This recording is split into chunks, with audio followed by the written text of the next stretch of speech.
नमस्कार, आप देख रहे हैं फाइनल ट्रेड और हफ्ते की क्लोजिंग में बस कुछ ही समय बचा है, लेकिन इस शो में आपको बताएंगे कि कौन से स्टॉक्स में एक्शन रह सकता है आज के लिए भी और अगले हफ्ते का जब आगाज होगा तो कौन से स्टॉक्स पे, कौन से सेक्टर्स पे आपको रखनी है नजर। लेकिन मार्केट्स का मूड सुधरा है, जिस रफ्तार से टूट रहे थे उतना नहीं हुआ आज, बल्कि निचले स्तरों से खरीदारी देखने को मिल रही है। फिलहाल निफ्टी के जो लेवल्स हैं वहां पर 21 अंकों की बढ़त हो चुकी है और 11,600 के लेवल के ऊपर लौटे हैं। एक बार फिर से 11,618 का स्तर देखने को मिल रहा है। फटाफट से देखते हैं 5 बड़ी बातें, उसके बाद सिलसिलेवार तरीके से बताएंगे कि शो में आपको क्या दिखाया जाएगा और साथ ही साथ बाजार के एक्सपर्ट्स हमारे साथ जुड़ेंगे। लेकिन बाजार में रिकवरी हुई, जैसे मैंने कहा कि निफ्टी पे 11,600 के लेवल फिर से हासिल हुए।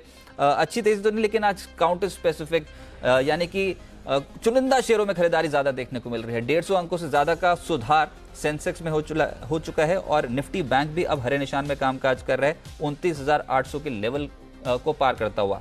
सबसे ज्यादा जो पसंद आ रहे हैं आज मार्केट पे शेयर्स, उसमें ऑटो शामिल है, फार्मा शेयर्स का दिन है आज, रियल्टी, एफएमसीजी, ये कुछ ऐसे स्टॉक्स हैं जहां पर आज के सत्र में एक्शन तेज होता हुआ नजर आया। हालांकि रुपया थोड़ा वीक हुआ है, पिछले कुछ दिनों की जो तेजी थी वो थमी है, लेकिन आप ये देखिए कि छोटे मझौले शेयर्स जिसमें जोरदार तेजी में है आज ज्वेलरी शेयर्स, पीसी ज्वेलर, टीवीजेड, ये कुछ ऐसे स्टॉक्स जहां पर अच्छी तेजी बनी और पीसी ज्वेलर लगभग 15% के आसपास का रिटर्न जो है वो डिलीवर करता हुआ नजर आया।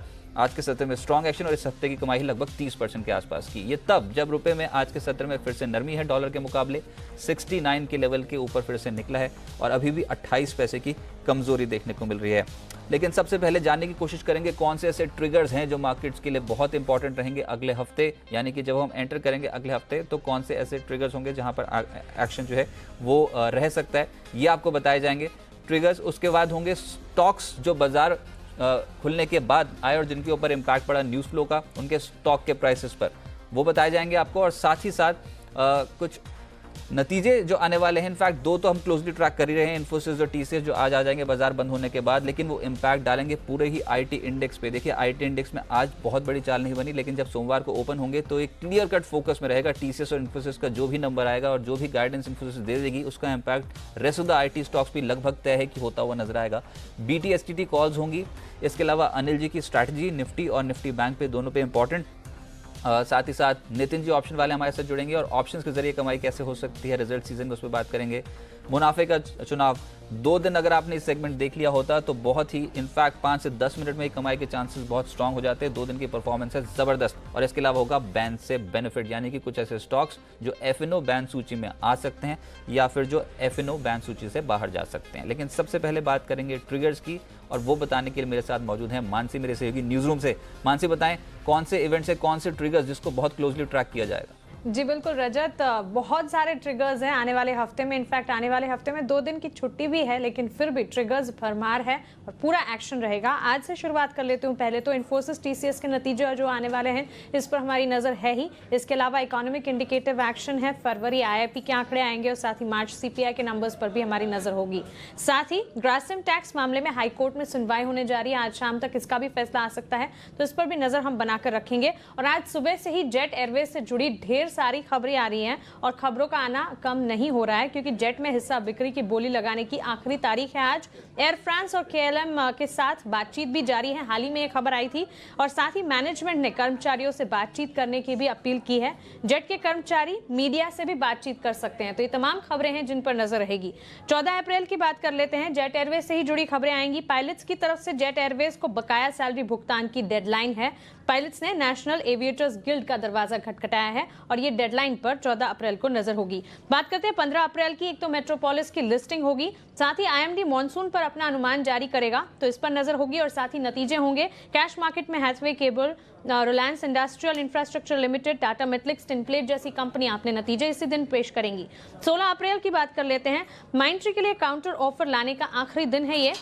साथ ही आर इंफ्राटेल के खिलाफ एनसीएलएटी में सुनवाई होने जा रही है और साथ ही विप्रो के नतीजे भी आएंगे और 3 साल में कंपनी का तीसरा बायबैक होने की संभावना इसी दिन जताई जा रही है। 16 अप्रैल को एक बोर्ड बैठक हो सकती है और बोर्ड बैठक में बायबैक को लेकर सोच विचार किया जाएगा। बात करते हैं 17 अप्रैल की। इस दिन भारतीय बाजार बंद रहेंगे डॉक्टर बाबा साहेब आंबेडकर जयंती के उपलक्ष्य पर, लेकिन नतीजे हैं माइंडट्री के एफएनओ स्पेस में और साथ ही कैश में क्रिसिल और टाटा स्टील बीएसएल लिमिटेड के नतीजे आते हुए दिखेंगे। 18 अप्रैल लोकसभा चुनाव के दूसरे चरण की शुरुआत 18 अप्रैल को होगी। 13 राज्यों में कुल 97 सीटों पर मतदान होने वाला है, तो एक बड़ी खबर है। और इसी के साथ नतीजे, निफ्टी स्पेस में रिलायंस इंडस्ट्रीज अपने नतीजे पेश करेंगी, एफएनओ स्पेस में आरबीएल बैंक और डीसीबी बैंक जैसी कंपनियों के नतीजे आएंगे, और कैश स्पेस में आईसीआईसीआई लोम्बार्ड और जय भारत मारुति जैसी कंपनियां अपने नतीजे पेश करेंगी। इसी दिन पॉलीकैब के आईपीओ की लिस्टिंग भी होगी और बलरामपुर चीनी के लिए बायबैक की रिकॉर्ड डेट होगी। साथ ही 19 अप्रैल की बात कर लेते हैं। गुड फ्राइडे के चलते भारतीय बाजार बंद रहेंगे, लेकिन नतीजे हैं, कैश मार्केट में टाटा कॉफी के नतीजे आते हुए दिखेंगे। और अंत में बात करते हैं 20 अप्रैल की,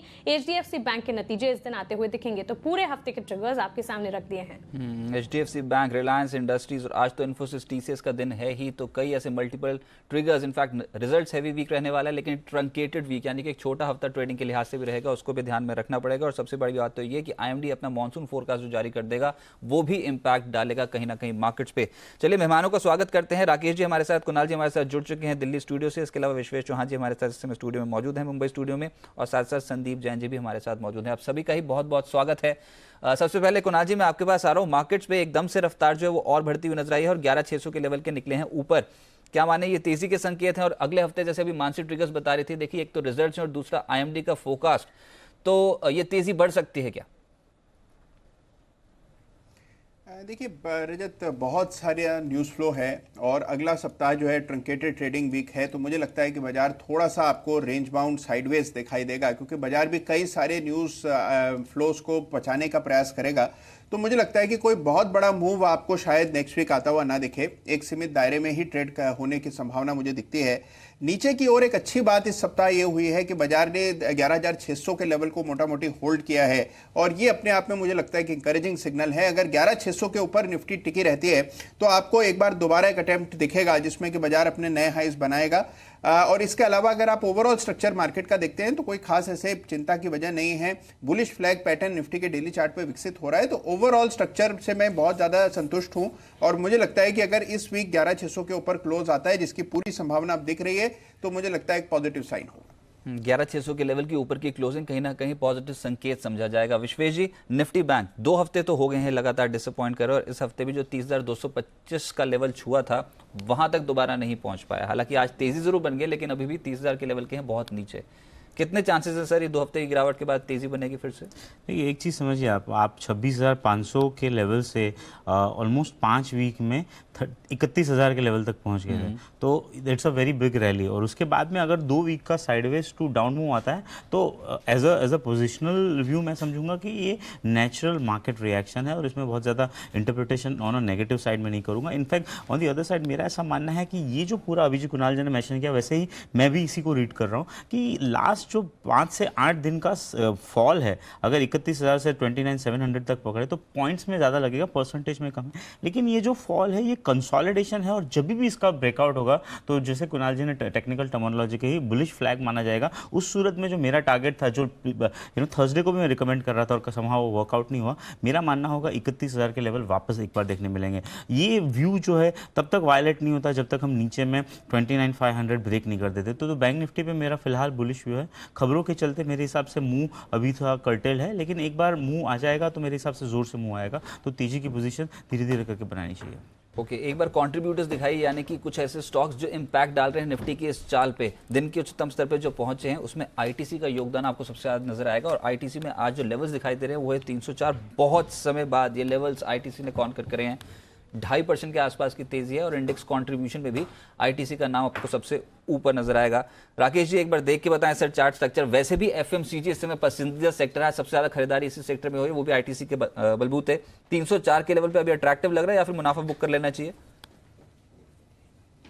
नहीं रजत, काफ़ी अट्रैक्टिव लग रहा है। इनफैक्ट अगर आप ध्यान दें तो लगभग मार्च सीरीज की जब शुरुआत हुई थी तब से मैं यहाँ पर बाय कॉल दे रहा हूँ 280 रुपये से, और इसमें मार्च सीरीज का रोल ओवर हुआ था 300 रुपये के अराउंड फ्यूचर्स के अंदर, और तब से भी स्टॉक साइडवेज था और आज एक नई टेरिटरी में निकला है। रजत, मोस्ट इंपॉर्टेंट, जिसने ले रखा है वो क्लियर होल्ड करे, और जिसने नहीं लिया है वो मिस ना करे। फ्रेश खरीदारी का कैंडिडेट है, और ये स्टॉक रजत मेरे को इमीडिएट टारगेट यहाँ पे 314 315 के लगते हैं। ओवरवेट होके आईटीसी को खरीदना चाहिए इन स्तरों पर। तो ओवरवेट होकर आईटीसी को खरीदना चाहिए, एक अच्छा एक्शन देखने को मिल रहा है। अनिल जी भी हमारे साथ हैं। अब अनिल जी, ये जो आज की तेजी है उसको कैसे देखा जाए? अभी जो बात हो रही थी कुणाल जी से, वो कह रहे हैं 11,600 के लेवल के ऊपर अगर क्लोज हुए वीकली क्लोजिंग तो वो बेहतर समझी जाएगी। और जमाना आ अभी गया, आपके मानसी जो ट्रिगर्स बताए थे, कैसा जमाना आ गया, 23 पॉइंट निफ्टी ऊपर है, वो भी आपको तेजी नहीं लगेगी। ट्रिगर्स इंपॉर्टेंट है ना। रिलायंस इंडस्ट्रीज, एचडीएफसी बैंक नतीजों के फ्रंट पे, और उसके अलावा अभी टीसीएस, इन्फोसिस और आईएमडी का फोरकास्ट, उससे पहले खरीदारी है। नहीं, बिल्कुल फैक्टर्स ऐसे ठीक है, और वैसे भी दायरा बेहद सीमित है। और हम तो लगातार पिछले 3 दिनों से कह ही रहे हैं जबकि क्लोजिंग वीकली हो या डेली वाली 11,600 के नीचे नहीं चाहिए। तो क्लोजिंग बेसिस पर 11,600 को होल्ड करने की कोशिश हो रही है। कल 11,600 के बेहद करीब बंद हुए, 3 पॉइंट ऊपर। परसों 14 पॉइंट 15 पॉइंट नीचे बंद हुए, 11,586 पर बंद हुए। तो कमोवेश आप ये कह सकते हैं कि 11,600 के आसपास बंद हो रहा है मार्केट। तो आज भी लगता है, हो सकता है थोड़ा ऊपर की तरफ बंद हो, लेकिन वही है कि ट्रेडिंग रेंज के बाहर निकलने की कोशिश करनी है बाजार को। क्या 11,550 के नीचे बंद होते हैं और क्या 11,715 के ऊपर बंद होते हैं? इस रेंज के बाहर कहीं अगर बंद होते हैं तो फिर मजा आएगा कि आगे क्या ट्रेड हो। 11,550 नीचे, ऊपर कितना? 11,715। 11,715। ये तो थोड़ा ऊपर रह गया, पर 11,600 नहीं, ऊपर क्या है, 75 पॉइंट ही तो ऊपर, 80 पॉइंट हो गया।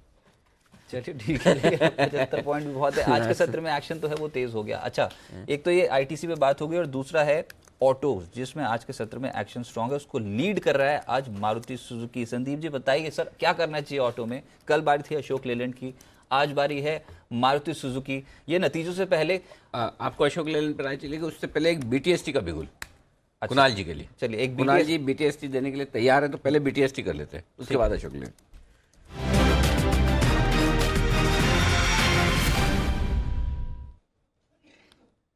जी कुणाल जी बताइए सर, कौन सा शेयर?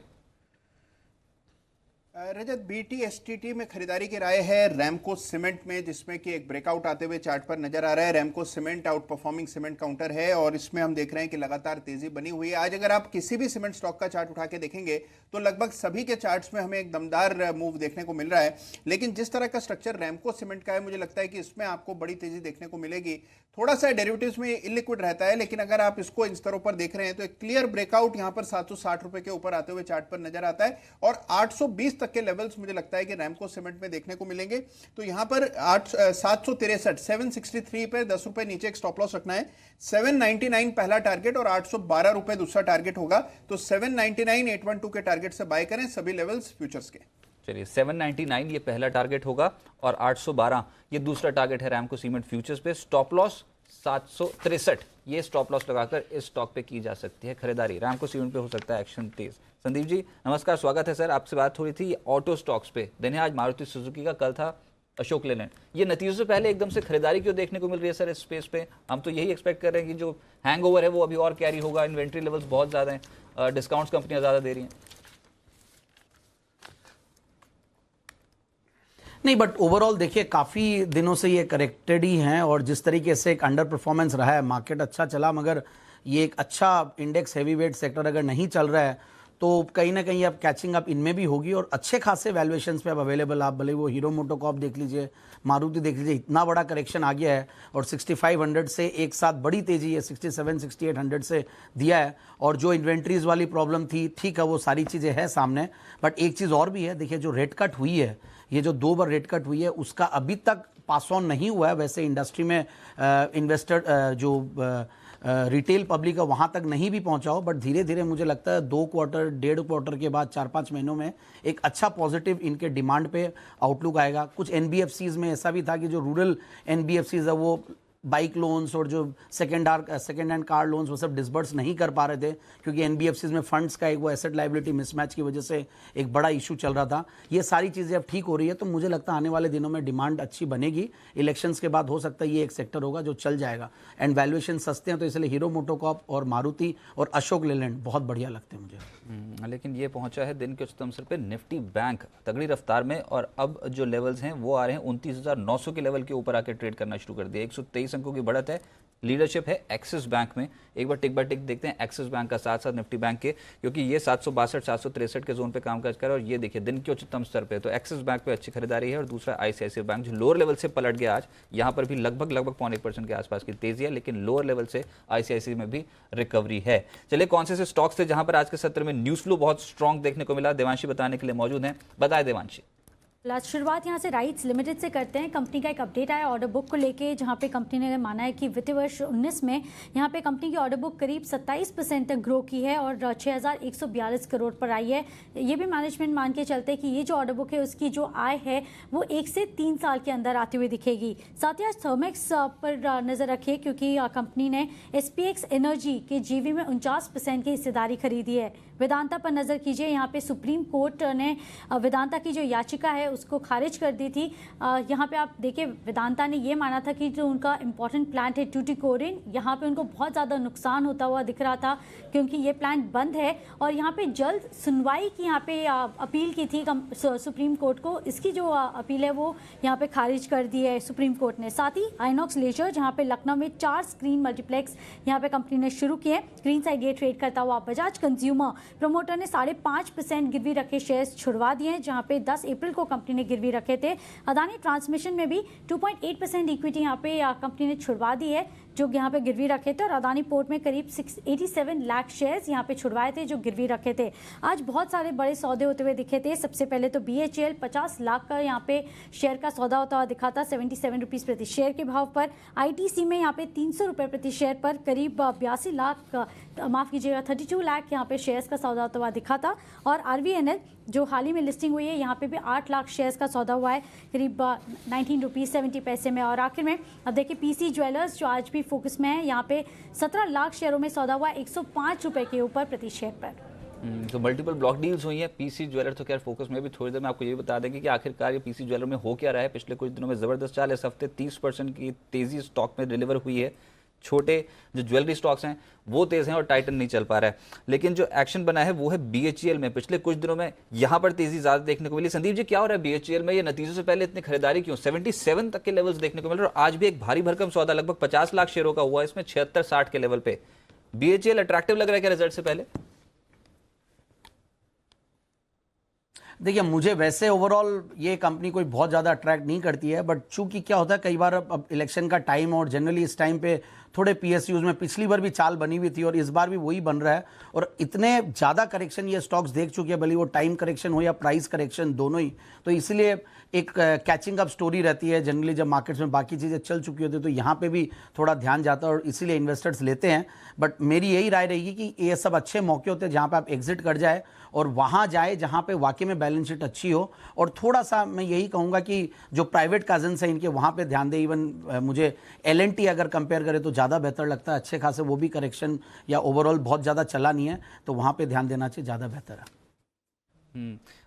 एक बार टेक्निकल BHEL के कुणाल जी आप देख के बताएं सर, कैसे लग रहे हैं ये टेक्निकल्स, क्योंकि बहुत स्ट्रॉन्ग मोमेंटम है इस हफ्ते।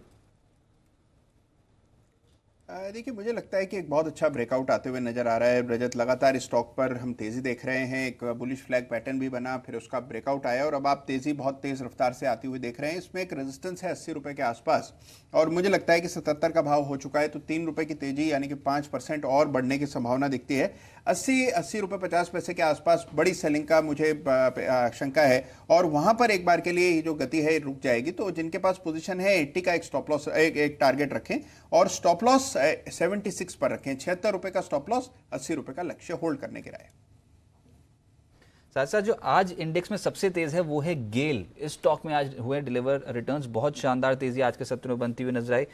एक बार राकेश जी आप देख के बताएं सर, गेल के चार्ट्स ये दिन के उच्चतम स्तर के आसपास ही ट्रेड करता हुआ नजर आ रहा है, तो यहाँ पर क्या तेजी अभी और बनाई जाए या फिर आज के सत्र में जो तेजी हो गई उसमें मुनाफा वसूली कर लेनी चाहिए?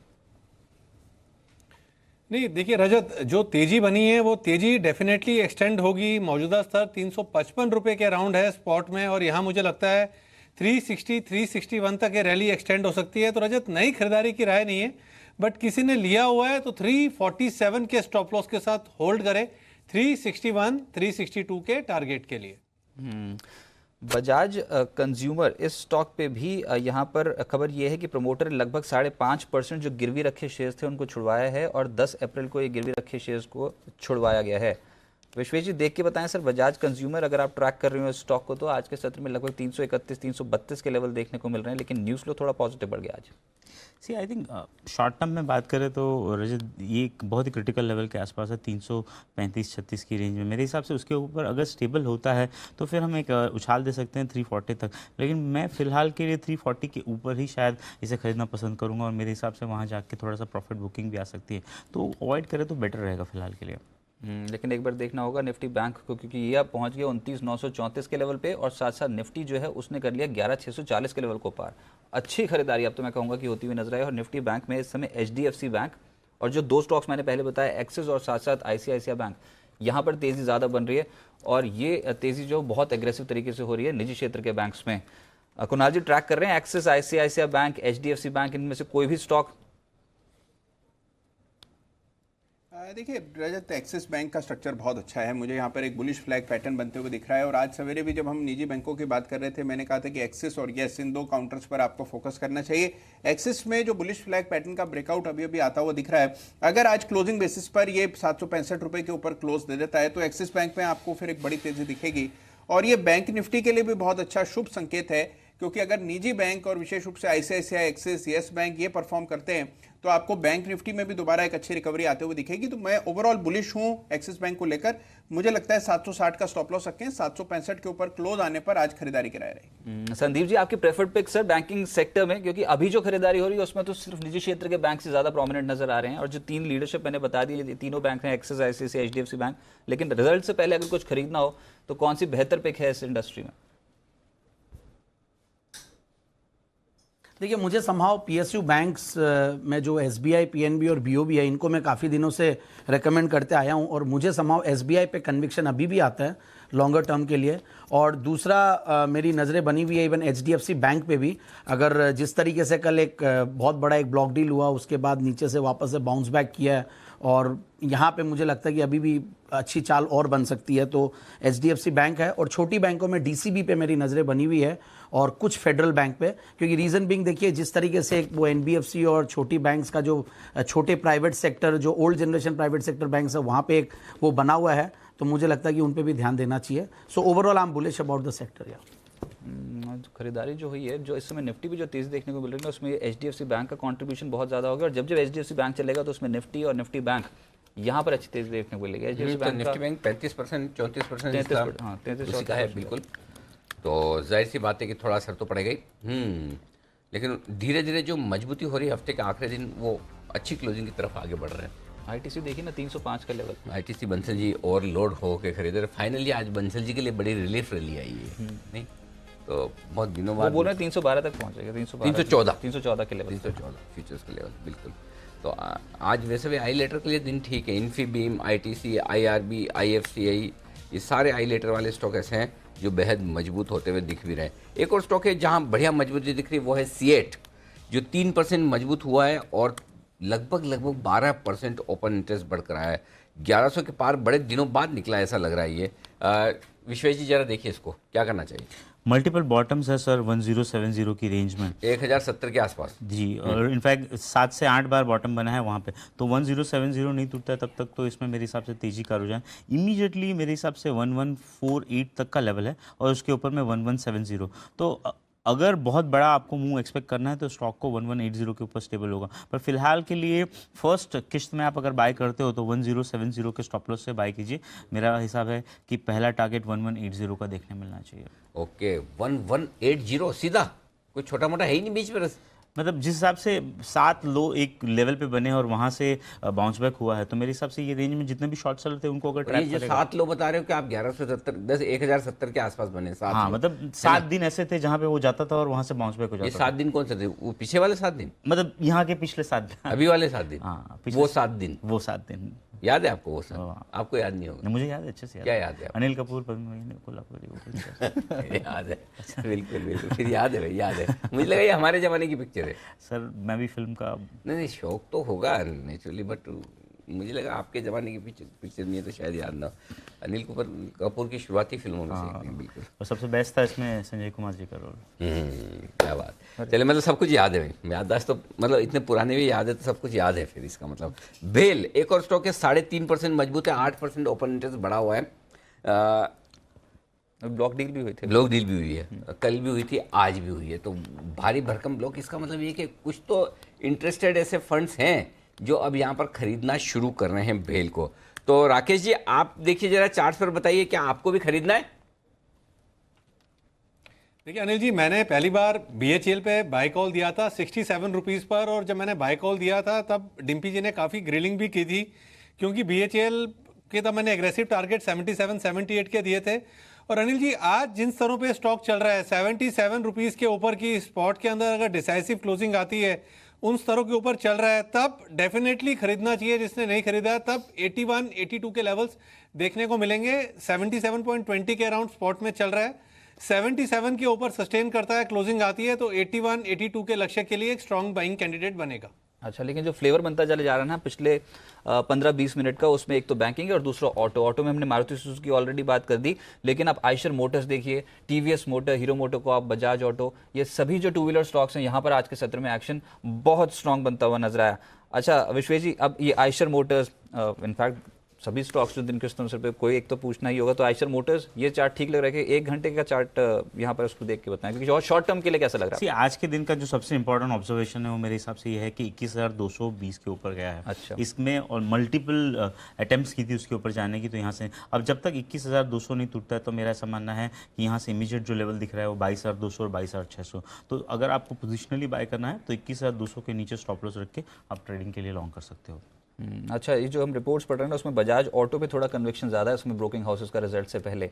बजाज ऑटो, TVS, हीरो मोटो को आप में से आपकी प्रेफर्ड पिक कौन सी है विश्वेश? देखिए, अगर आउट परफॉर्मेंस के हिसाब से जाएंगे तो Bajaj auto definitely out perform कर रहा है। ये वीक का जो उसका नीचे के लेवल से रिकवरी है वो भी मेरे हिसाब से अच्छा है, तो यहाँ से इमीडिएटली 3100 का लेवल देखने मिल सकता है। तो I think with the momentum जाते हो तो अच्छा रहेगा, लेकिन जहाँ पर रिवर्सल देखने मिल रहे हैं उसमें डेफिनेटली आयशर है। और जहाँ तक TVS मोटर की बात है, TVS मोटर में मुझे जहाँ तक याद है एक बहुत अच्छी रिपोर्ट आई है जो फेयर वैल्यू बता रही है समवेयर अराउंड 700 रुपीज़। सो वो लिहाज से स्टॉक में मल्टीपल बॉटम बने हैं 460 की रेंज में, तो यहाँ पे अगर आप खरीदारी करने का सोचते हो तो आप उस सूरत में आपका स्टॉप लॉस 480 होगा। बट फिलहाल के लिए looking in the structure, Eicher Motor would be my preferred. GAIL के वाले हमने बात की थी, इसके अलावा एक और स्टॉक अभी जो एक्शन में आया है वो है महानगर गैस, MGL। इसमें भी अब 1022 के लेवल देखने को मिल रहे हैं, लोअर लेवल से खरीदारी है। MGL सुबह तो पिक थी ना, IGL और MGL दोनों। MGL दिया था सचिन जी ने और IGL दिया था कुणाल जी, राकेश जी ने चार्ट कॉर्नर के तौर पर। तो दोनों ही स्टॉक, और राकेश जी भी यही बोल रहे थे भाई कि हम MGL दे IGL दे, वो कन्फ्यूजन में थे, उन्होंने IGL चूज़ किया। Back to back Sachin ji ने भी बिगुल बजवा दिया MGL का, और MGL भी देखो भागे जा रहा है। IGL भी मेरे ख्याल से मजबूती है। गेल मजबूत तो है, लेकिन वो गेल और ये MGL, इसमें आज के सत्र में जो है लेवल्स बहुत बेहतर और परसेंटेज के लिहाज से रिटर्न्स बहुत बेहतर बनते हुए नजर है। Oil and gas space, Sandeep ji track कर रहे हैं क्या ये जो कंपनियां हम बोल रहे हैं, गेल, MGL, IGL, कोई आपकी प्रेफर्ड पिक है इसमें से? या सर्टेनली देखिए, IGL पे तो काफ़ी बार इस शो में डिस्कस किए और हर बार ये तो लेवल्स थे, अभी तो 300 प्लस हो गए। बात हो रही थी अपनी 270-80 के लेवल्स पे अनिल जी के साथ ही। और बहुत अच्छा लगता है मुझे ये जो GMCs है, पर्टिकुलर गैस मार्केटिंग कंपनीज, और सरकार ने बहुत सारे इनिशिएटिव्स इस पर्टिकुलर सेक्टर के लिए लिए हैं। और जिस तरीके से हर सिटी में जो डिस्ट्रीब्यूशन की एक बात चल रही है, तो ये सारी कंपनियां अग्रणी कंपनियां, इनफैक्ट IGL, महानगर गैस, गुजरात गैस, एक अडानी गैस आई है। बट फिर भी मेरा कन्विक्शन IGL और MGL पे ज़्यादा है। इन पे ध्यान दें, वैल्यूएशंस के लिहाज से भी सस्ते लगते हैं, फंडामेंटल्स बहुत बढ़िया है, और ट्रिगर्स ये है कि सरकार का फोकस बहुत ज़्यादा है इस पर्टिकुलर एनर्जी के ऊपर, इस पर्टिकुलर सेक्टर के ऊपर। तो इसीलिए एकदम बने रहना चाहिए इस सेक्टर में, और जहाँ पे भी थोड़ा डिप्स आते हैं तो वहाँ पे बाइंग की अपॉर्चुनिटीज़ ढूंढें। अच्छा, लेकिन अनिल जी आज आपकी स्ट्रैटेजी थोड़ी लेट तो नहीं हो जाएगी, क्योंकि कुतुब मीनार की तरह खड़ा हो गया निफ्टी और निफ्टी बैंक, एकदम से चलता ही चला जा चलता है। मैं तो इंतजार कर रहा था कि आप बोल दें कि मेरी स्ट्रैटेजी तैयार है, तो कभी अब ले लेते तो 100 पॉइंट तो वैसे मिल जाते निफ्टी बैंक में। नहीं देखो, ये तो मोह माया नहीं, मोह माया तो नहीं है लेकिन ये तो देखो ऐसा है कि क्या पता उस समय में शॉर्ट कॉल दे देता तो अरे बाप रे, वो भी तो हो सकता था। Resistance level you never know. और अभी भी अगर हड़बड़ी करें 11,650 11,675 ही तो रुकने वाला लेवल है, वहाँ पहुँच गए हैं। बैंक निफ्टी भी 30,000 ही तो रुकने वाला लेवल है। तो फिर उस समय स्ट्रैटेजी आएगी कि आप बोलोगे नो ट्रेड, हफ्ते की क्लोजिंग, फिर दिक्कत हो जाएगी। इसलिए मैं बोला था अभी हाँ, ये चीज़ तुम कह सकते हो कि भाई उस समय हफ्ते की क्लोजिंग के हिसाब से, तो बस 2-3 मैं तो तैयार हूँ। वैसे आप चाहें तो बिगुल बजा के ले भी सकते हैं। नहीं, मैं तैयार हूँ बिगुल की, मेरा डेटा आने देते हैं फिर एक बार। तो क्या गारंटी नीचे आएगा, ऊपर भी तो जा सकता है। एनीवे जब आप लेना चाहें मेरी तरफ से चलिए हम अपने स्टैंडर्ड टाइम पे देने की हाँ स्टैंडर्ड टाइम हो गया तो कितना हुआ स्टैंडर्ड अभी तो 2:30 हाँ 2:30 उसके बाद तो पूजा जी भी तैयार हैं उनको भी नतीजे आएंगे कमाई कराएंगे तो पहले चलो स्ट्रैटेजी लेते हैं सर इस बार 2:30 बजे स्ट्रैटेजी शुक्रवार के कुछ सत्र में कभी तो कोई काम टाइम से करना चाहिए हमें जब 2:30 बजे लेते हैं तो 2:45 का एक ऐसा समय होता है जहां पर एकदम से इंस्टीट्यूशन हैवी होता है वो कभी कोई चलिए वो रिस्क हमेशा है पर आज एक काम करेंगे हम 2:45 अभी स्ट्रेटेजी ले लेते हैं 2:45 में ट्रेड आए तो बिगुल बजाएंगे फिर ठीक है अभी स्ट्रैटेजी लेते हैं पहले देखते हैं अंतर्राष्ट्रीय संकेत उसके बाद एनर्जी की स्ट्रैटेजी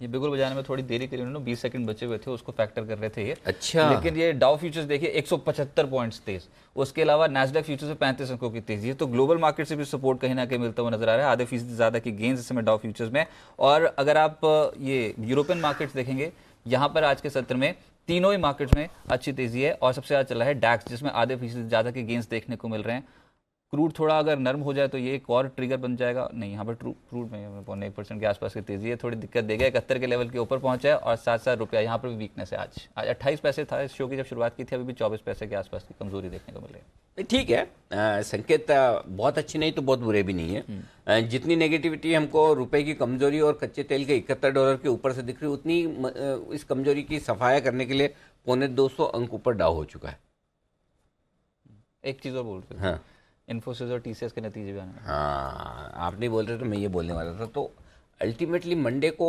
मार्केट कैसा खुलेगा ये इस बात पर भी डिपेंड करेगा कि इन्फोसिस टीसीएस दोनों के नतीजे क्या होते हैं क्योंकि वो अगर ये दो स्टॉक जो दोनों अच्छा वेटेज रखते हैं वजन रखते हैं अपना इंडेक्स में ये गैप से ऊपर या नीचे खुले तो फिर मामला किसी भी तरफ जा सकता है तो इसलिए कुछ भी कहना इस वक्त थोड़ा सा मुश्किल है आइए डेटा एनालिसिस कर लेते हैं हाँ जी तो बताइए ऑप्शंस का सबसे पहले निफ्टी सबसे पहले निफ्टी ओके 11,600 ये आपके लिए सपोर्ट लेवल और लगातार हम अब आप ये मत कहिएगा 11,640 पे इसलिए आप बोल रहे हैं कि 11,600 के नीचे बंद नहीं होंगे आपको कल भी याद होगा हम 11,570 पे तब भी मैं यही कह रहा था कि 11,600 के नीचे बंद नहीं होंगे नहीं कल आपने बोला 11,600 के ऊपर निफ्टी की एक्सपायरी नहीं हो सकती हाँ एक्सपायरी उसके ऊपर नहीं हो सकती लेकिन 11,600 के आसपास बंद होने की जो बात है और 11,605 3 कुछ बंद हुए थे राइट तो कुल मिलाकर ये है कि 11,600 के नीचे बंद नहीं होंगे तो पहली चीज़ तो ये तो अगर 11,600 के नीचे बंद नहीं हो रहे तो रेंज के नीचे जाकर बंद नहीं हो रहे ये कंफर्ट है आपके लिए सबसे पहली बात पॉइंट नंबर 1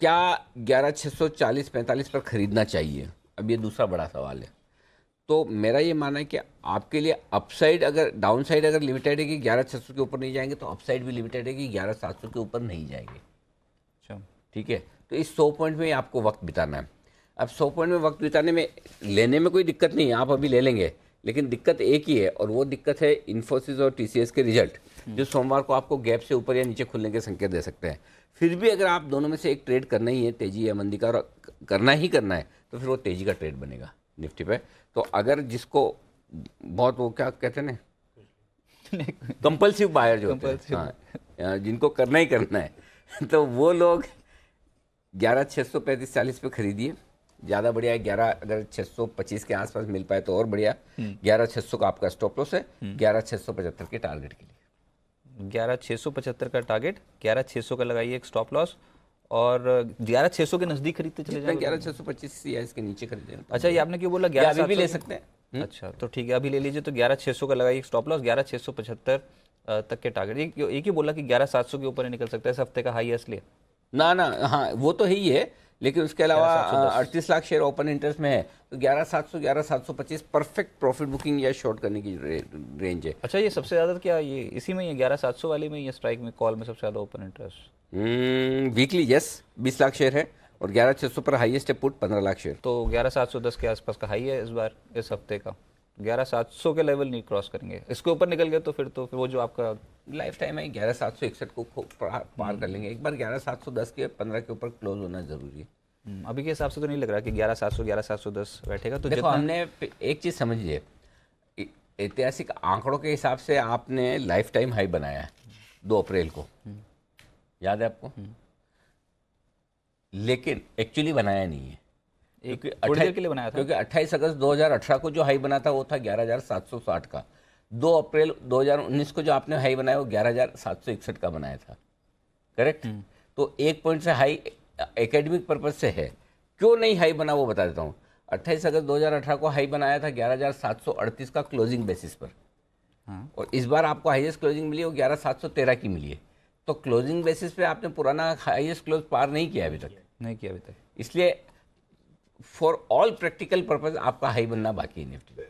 विश्व जी ठीक है सर, है ना? 713 का हाई था क्लोजिंग बेसिस। करेक्ट। और तो 738 738 का पुराना हाई है 28 अगस्त का। तो रजत जी ऐसे कहने के लिए हम कह सकते हैं लाया हाई पर, लेकिन वो एक्चुअली बना नहीं है। वो सेलिब्रेशन करने के लिए ठीक है, हाई बना हाई बना हाई बना, लेकिन बना नहीं एक्चुअली। ओके। हाँ, तो अभी के हिसाब से अगर रणनीति रखें तो हम यही रख रहे हैं कि 11,600 का एक छोटा सा लगाइए, एक स्टॉप लॉस, जितना नजदीक मिल जाए उतना बेहतर, लेकिन जो टारगेट्स बैठेंगे 11,675 11,700 के टारगेट। 11,675 पहला, उसके बाद 11,700 दूसरा टारगेट बैठेगा। विश्व जी एक डेटा ऐड करना चाहूंगा जो मेरे हिसाब से काफी क्रिटिकल है। देखिए कल के सत्र में एफआई का 3,245 करोड़ का 3,245 करोड़ का इंडेक्स ऑप्शन का बाइंग है। अब देखिए मैंने लास्ट 4-5 ओकेशन पे 20 मार्च को एफआई का 2,800 करोड़ का बाइंग था, उसके बाद में 25 मार्च को उनका बाई था 3,600 करोड़ का, और उसके बाद में 28 मार्च को उनका 3,000 करोड़ का इंडेक्स का बाई था। ये सारे जो इंडेक्स के बाई फिगर है उसके बाद में मोमेंटम आता है ऑन दी अपसाइड, क्योंकि FI what they are doing is अगर मुझे कैश में बाय करना है तो उससे पहले मैं अपनी पोजीशन इंडेक्स से हेज करता हूँ, और उनको जो बेचने वाले हैं वो प्रॉप साइड ट्रेडर हैं। तो मेरा ऐसा मानना है एफआईआई का इंडेक्स का option figure will cartel the market on the down side. ठीक है, तो इंडेक्स ऑप्शंस में खरीदारी हो रही है और साथ ही साथ कैश में एफआईएस की खरीदारी है, ये भी कहीं ना कहीं कुशन देगा मार्केट्स को, अब अच्छी खरीदारी हो सकती है। निफ्टी बैंक सर, यहाँ पर ऑप्शन डेटा क्या बता रहा है?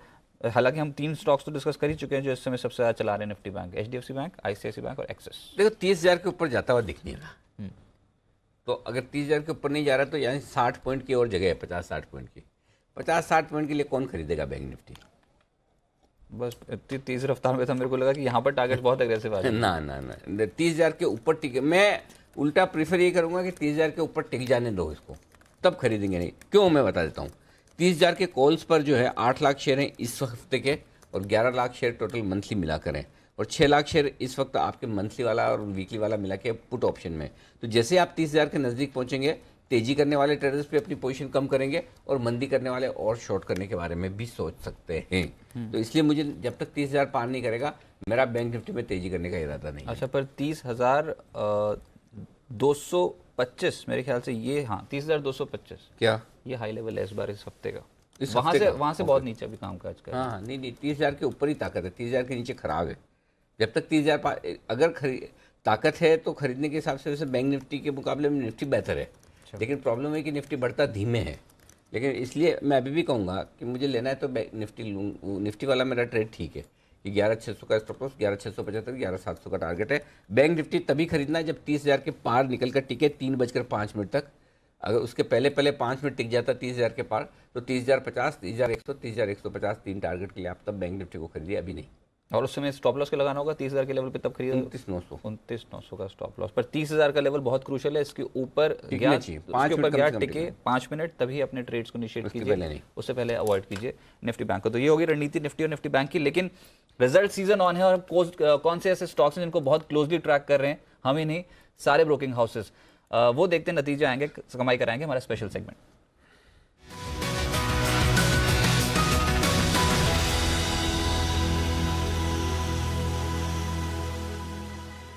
बताएं पूजा, कौन सा स्टॉक है और क्या बता रहे हैं रिपोर्ट्स, कौन से नतीजे बेहतर रह सकते हैं? जी, वैसे तो देखिए नज़र दिग्गज आईटी कंपनियों के आईटी रिजल्ट्स पर है, लेकिन इस बार जानकारी भी मांग के चल रहे हैं कि जो मिड कैप आईटी कंपनीज हैं वो भी इस बार काफ़ी अच्छे नतीजे पोस्ट करेंगे, और उसमें एक नाम आ रहा है L&T टेक्नोलॉजीज़ का, जिससे कि तमाम ब्रोकरेज हाउस मान रहे हैं कि इस बार अच्छे नंबर्स दे सकती है। वजह इस बार इसलिए हम इतने कॉन्फिडेंस है, वजह है तीसरी तिमाही के नतीजे, जिसमें कि कंपनी ने जो अपनी ग्रोथ गाइडेंस थी, सालाना ग्रोथ गाइडेंस, वो बढ़ा दी थी, और लगातार दूसरी बार कंपनी ने ये स्टेप उठाया था। जो गाइडेंस दी थी पिछले तिमाही में कंपनी ने, वो काफ़ी स्ट्रॉन्ग थी इस तिमाही के लिए, तो इस बार माना जा रहा है कि नतीजे काफ़ी अच्छे रहेंगे। ये तो एक वजह हुई। दूसरी वजह यह है कि कंपनी की ऑर्डर पाइपलाइन काफ़ी स्ट्रॉन्ग है। Q2 में कंपनी को 6 बड़े ऑर्डर मिले, Q3 में 8 बड़े ऑर्डर मिले, Q4 में भी अच्छे ऑर्डर्स मिलने की उम्मीद है। जो टॉप 30 क्लाइंट्स हैं कंपनी के, वहाँ पर कंपनी का काफ़ी ज़्यादा फोकस था, और इस बार वहाँ से काफ़ी अच्छा परफॉर्मेंस होने की उम्मीद की जा रही है। और इस बार हम कॉन्फिडेंट इसलिए हैं कंपनी के आय में, क्योंकि ये टॉप 30 क्लाइंट्स कंपनी के आय में करीब करीब 65% कंट्रीब्यूट करते हैं और मुनाफे में हमारा अनुमान है कि इस बार 7% की ग्रोथ इस तिमाही देखने को मिल सकती है। तो L&T टेक है इस श्रेणी में शेयर जिससे भी इस बार अच्छे नतीजों की उम्मीद की जा रही है। तो L&T टेक ये है वो स्टॉक जो अच्छे नतीजे दे सकता है। और आज सुबह ही सेडानी साहब आए थे, सिद्धार्थ जी, अच्छा, उन्होंने बोला कि L&T खानदान की जो भी कंपनी आपको पसंद हो वो ले लीजिए। अगर L&T HUF का करता, जो L&T खुद है, वो पसंद हो वो ले लीजिए। उसके बाद उस L&T HUF में जो इसके सदस्य है, L&T finance, L&T infotech, L&T technology, जो शेयर आपको पसंद है माइंट्री होने दो। अभी तक खानदान अभी हुई नहीं है, अभी हाँ हो गई तो अभी शादी हुई नहीं, शादी होने के बाद बहू बनकर आएगी वो। हाँ, वैसा है। तो L&T टेक की हो रही है ना उसके साथ। हाँ, तो या L&T में ही होगा जो भी हो, लेकिन एनीवे L&T इन्फोटेक सिद्धार्थ जी को सुबह पसंद था और L&T टेक पूजा जी को पसंद है। तो पूजा जी कह रही हैं कि रिजल्ट्स अच्छे आने चाहिए। शुक्रिया पूजा L&T टेक पर ये राय देने के लिए। और L&T टेक पर कई बार राय चार्ट्स पे कुणाल जी ने, राकेश जी ने दी, राकेश जी ने खास तौर से दी जहां तक मुझे याद है। राकेश जी आप क्या राय रखते हैं आप इस पर? देखिए अनिल जी, मेरी राय तो अभी भी यहाँ पर क्लियरली पॉजिटिव है। इनफैक्ट ये स्टॉक अनिल जी मेरे रडार पे था, मैंने मॉर्निंग में FNO का स्टॉक प्रेफर करा। मेरा मानना अनिल जी, जिसने सुबह लिया है वो होल्ड करे और जिसने नहीं लिया अनिल जी एक स्ट्रॉन्ग बाइंग कैंडिडेट है। 1590 एक अच्छा बेस है नीचे में और ये स्टॉक 1750 इसका एक इमीडिएट टारगेट बैठता है। 100 रुपीज़ का अपमूव मौजूदा स्तरों से स्टॉक दिखाने का दमखम रखता है। जिसने नहीं खरीदा है डेफिनेटली यहाँ पर खरीदना चाहिए। लेकिन इंपॉर्टेंट ये है क्योंकि हम आईटी सेक्टर की बात कर रहे हैं, जो सबसे बड़ा ट्रिगर है वो है इन्फोसिस और टीसीएस के नतीजे जो आज बाजार बंद होने के बाद आएंगे। कैसे रह सकते हैं नतीजे, बताने के लिए कुशल मेरे सहयोगी से मेरे साथ मौजूद हैं। कुशल, शुरुआत कीजिए टीसीएस के साथ, उसके बाद इन्फोसिस। जी हाँ, तो आईटी शेयरों के लिए ये क्वार्टर जो है वो टिपिकली सुस्त सा रहता है, पर इन्फोसिस और टीसीएस जो बाजार की बड़ी दिग्गज आईटी कंपनियां हैं, इनके जो नतीजे हैं वो स्टेबल रहने का अनुमान है क्योंकि पिछले कुछ तिमाहियों में जो डील मोमेंटम आया है वो इनके नतीजों को थोड़ी सी स्थिरता दे सकती हैं। अगर हम टीसीएस की बात करें तो उसमें मुनाफा जो है वो करीब 2% घटने का अनुमान है क्योंकि अन्य आय में करीब 45% गिरावट हम अनुमान कर रहे हैं। वहीं अगर आप मार्जिन्स को देखें तो वो करीब 0.5% डिक्लाइन हो सकती है क्योंकि जो रुपया है वो करीब 2% मजबूत हुआ है और कंपनी की लागत भी बढ़ी है। डॉलर आय जो है वो एक इम्पॉर्टेंट ट्रिगर है, वो करीब 2.5% बढ़ने की आशा रखते हैं और उसमें कांस्टेंट करेंसी ग्रोथ जो है वो करीब 2% बढ़ सकती है। गाइडेंस के हिसाब से, आउटलुक के हिसाब से अगर हम देखें तो BFSI वर्टिकल जो है और साथ साथ जो कंपनी की FY20 का आउटलुक है वो देखना हमारे लिए ज़रूरी होगा। मैनेजमेंट उस पर क्या कमेंट्री करती है वो आपको देखना होगा। और साथ ही साथ इन्फोसिस, यहाँ से क्या एक्सपेक्टेशन है?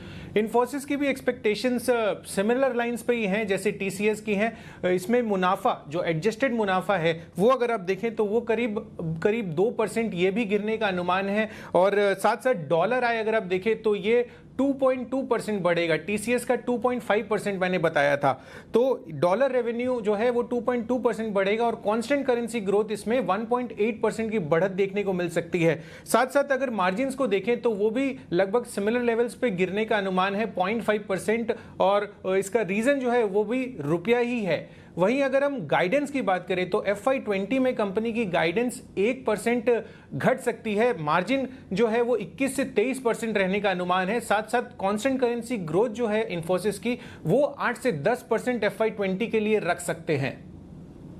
ओके, तो ये है टीसीएस और इन्फोसिस के नतीजों का अनुमान।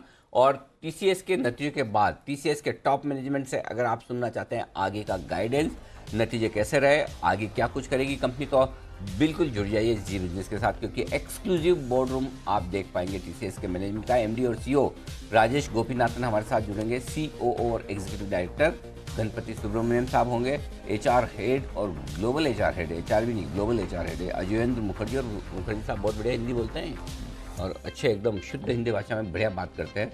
और सीएफओ हैं रामकृष्ण साहब, वो भी हमारे साथ जुड़ेंगे। तो सारा टॉप मैनेजमेंट आपको बताएगा कि इन्फोसिस अगले वित्त वर्ष में क्या कुछ करने जा रहा है और इस स्टॉक पर फिर आपको क्या पोर्टफोलियो में जगह रखनी चाहिए या नहीं। तो नेट नतीजों का मैनेजमेंट आज रात 8 बजे, आज रात है ये बोर्ड रूम, आज रात ही है, जैसे नतीजे आएंगे वैसे ही। हाँ, 8 बजे रात को बोर्ड रूम है। तो आज भी इसमें और कोई बात नहीं है कि रात को मिस कर दिया, वीकेंड है तो हम सोमवार को सुबह भी आपको सुना देंगे, चिंता ना करें। सोमवार सुबह 7 बजे फिर से जुड़ जाइएगा। आइए इन्फोसिस और टीसीएस पर एक बार व्यू ले लें कि ट्रेड कैसे करना है नतीजों से ठीक पहले। टीसीएस कुणाल जी, इन्फोसिस विश्वेश जी, तैयार हो जाइए। कुणाल जी, टीसीएस तैयार है आपका? जी अनिल जी, देखिए मुझे लगता है कि 2020 पर एक सपोर्ट है और 2034 पर ये बंद अभी फिलहाल ट्रेड हो रहा है फ्यूचर्स में। तो मुझे लगता है कि एक बार के लिए 20 का लेवल जब तक नहीं टूटता तब तक इसमें एक पुलबैक का संकेत बन सकता है। स्ट्रक्चर उतना खराब नहीं है टीसीएस का। मुझे लगता है इन स्तरों पर जिनके पास लॉन्ग पोजीशन है, सबसे पहला काम ये करें कि 2020 का स्टॉप लॉस रखें। इसके नीचे कमजोर हो जाएगा, 1960 तक की जगह बन जाएगी। और ऊपर की ओर मुझे लगता है कि जैसे ही 2080 कटेगा इसमें बड़ी तेजी बनेगी। तो इसमें रणनीति ये होनी चाहिए कि 2020 के स्टॉप लॉस से बने रहें और 2080 का पहला टारगेट ये लेवल पार होगा तो 2120 के लेवल्स भी टीसीएस में आते हुए दिखेंगे। चलिए, तो 2020 को लगाइए एक स्टॉप लॉस और 2080 के पार होने के बाद अगली नई रैली बनती हुई नजर आएगी। लेकिन इन्फोसिस 2020 को फ्यूचर्स के हिसाब से एक स्टॉप लॉस लगाना होगा। इन्फोसिस विश्वेश जी, मैं पहले इन्फोसिस से पहले टीसीएस पे कुछ कमेंट कर सकता हूँ? हाँ जी। हाँ, क्यों नहीं। तो देखिए टीसीएस दोनों के लिए अलग अलग लाइसेंस थोड़ी लेना पड़ता है। टीसीएस पे मैंने सुबह डेटा एनालिसिस किया था और मैंने कुछ ऑप्शन स्ट्रैटेजी भी रिकमेंड की है, तो मेरे हिसाब से वो अच्छी हो सकती है। एक तो पहला ऑब्जर्वेशन ये है कि दोनों आईटी कंपनी का प्री रिजल्ट इम्प्लाइड वॉलेटिलिटी में जितना स्पाइक आता है इस बार उतना नहीं है। तो समहाउ मार्केट अनसर्टेनिटी एक्सपेक्ट नहीं कर रहा है, मोर और लेस कंसेंसस के आसपास है। टीसीएस की अगर बात करें तो हाईएस्ट ओपन इंटरेस्ट जो है वो 2100 के कॉल ऑप्शन में है, समवेयर अराउंड 15 लाख शेयर, और दूसरा जो नीचे की साइड में 2000 के पुट ऑप्शन में हाईएस्ट हुआ है। तो यहाँ पे जो स्ट्रैटेजी है वो काफ़ी इंटरेस्टिंग स्ट्रैटेजी हो सकती है कि करना ये है आपको कि 2100 रुपये के 2 कॉल बेचने हैं और 2000 का जो पुट है वो एक बेचना है। तो ये कंबाइन आपको 80 से 85 रुपये क्रेडिट मिलते हैं। ठीक है, 2100 के 2 कॉल बेचने हैं और 2000 का एक पुट बेचना है।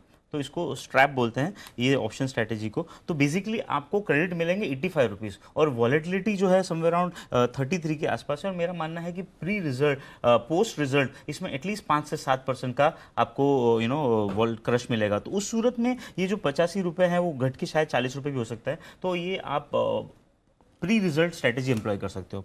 दूसरी बात इन्फी की करें तो इन्फी पे मेरा ऐसा मानना है कि अब तक के रिजल्ट में सबसे कम वॉलेटिलिटी मैं नोटिस कर रहा हूँ। तो इन्फोसिस के रिजल्ट में रिजल्ट से पहले वॉलेटिलिटी ऑलमोस्ट 47-48 के आसपास चल जाती थी। आज अगर आप नोटिस करो तो इन्फी की वॉलेटिलिटी ऑलमोस्ट 35 के आसपास है। तो मार्केट उतना डरा हुआ नहीं जितना डरा हुआ रहता था। तो इन्फोसिस में भी कुछ उस तरह की स्ट्रैटेजी मेरे हिसाब से आपको एम्प्लॉय करनी चाहिए। बेसिकली इन्फोसिस में अगर हाईएस्ट OI देखो तो यहाँ पे प्राइस चल रही 746 और कॉल साइड में हाईएस्ट OI है 800 में और पुट साइड में है 700 में। तो मेरा ऐसा मानना है कि ये रेंज मोर और लेस कायम रहनी चाहिए। तो relative to the Infosys TCS की ऑप्शन स्ट्रैटेजी में मुनाफा बेहतर कमा सकते हो। और टीसीएस में आपने बोला 2100 की 2 कॉलें बेचनी है और 2000 की एक पुट बेचनी है। यस, सब बेच रहे हो? नहीं, प्रीमियम कमाएंगे बस। बहुत बढ़िया, लेकिन अच्छी स्ट्रेटेजी है। एक और स्ट्रेटेजी में बता दूं, आरईसी जरा देख लीजिए एक बार। सुबह सुबह आज किरण जी ने आरईसी खरीदने की राय दी थी 154 रुपये के आसपास। आरईसी का फ्यूचर खरीदने की राय दी थी और उनकी तरफ से ये अपडेट है कि अब जो स्टॉप लॉस है 154.50 का कर दिया जाए अगर आपने आरईसी खरीदा है तो, और 164 रुपये का टारगेट है ट्यूजडे तक। ये बढ़िया है।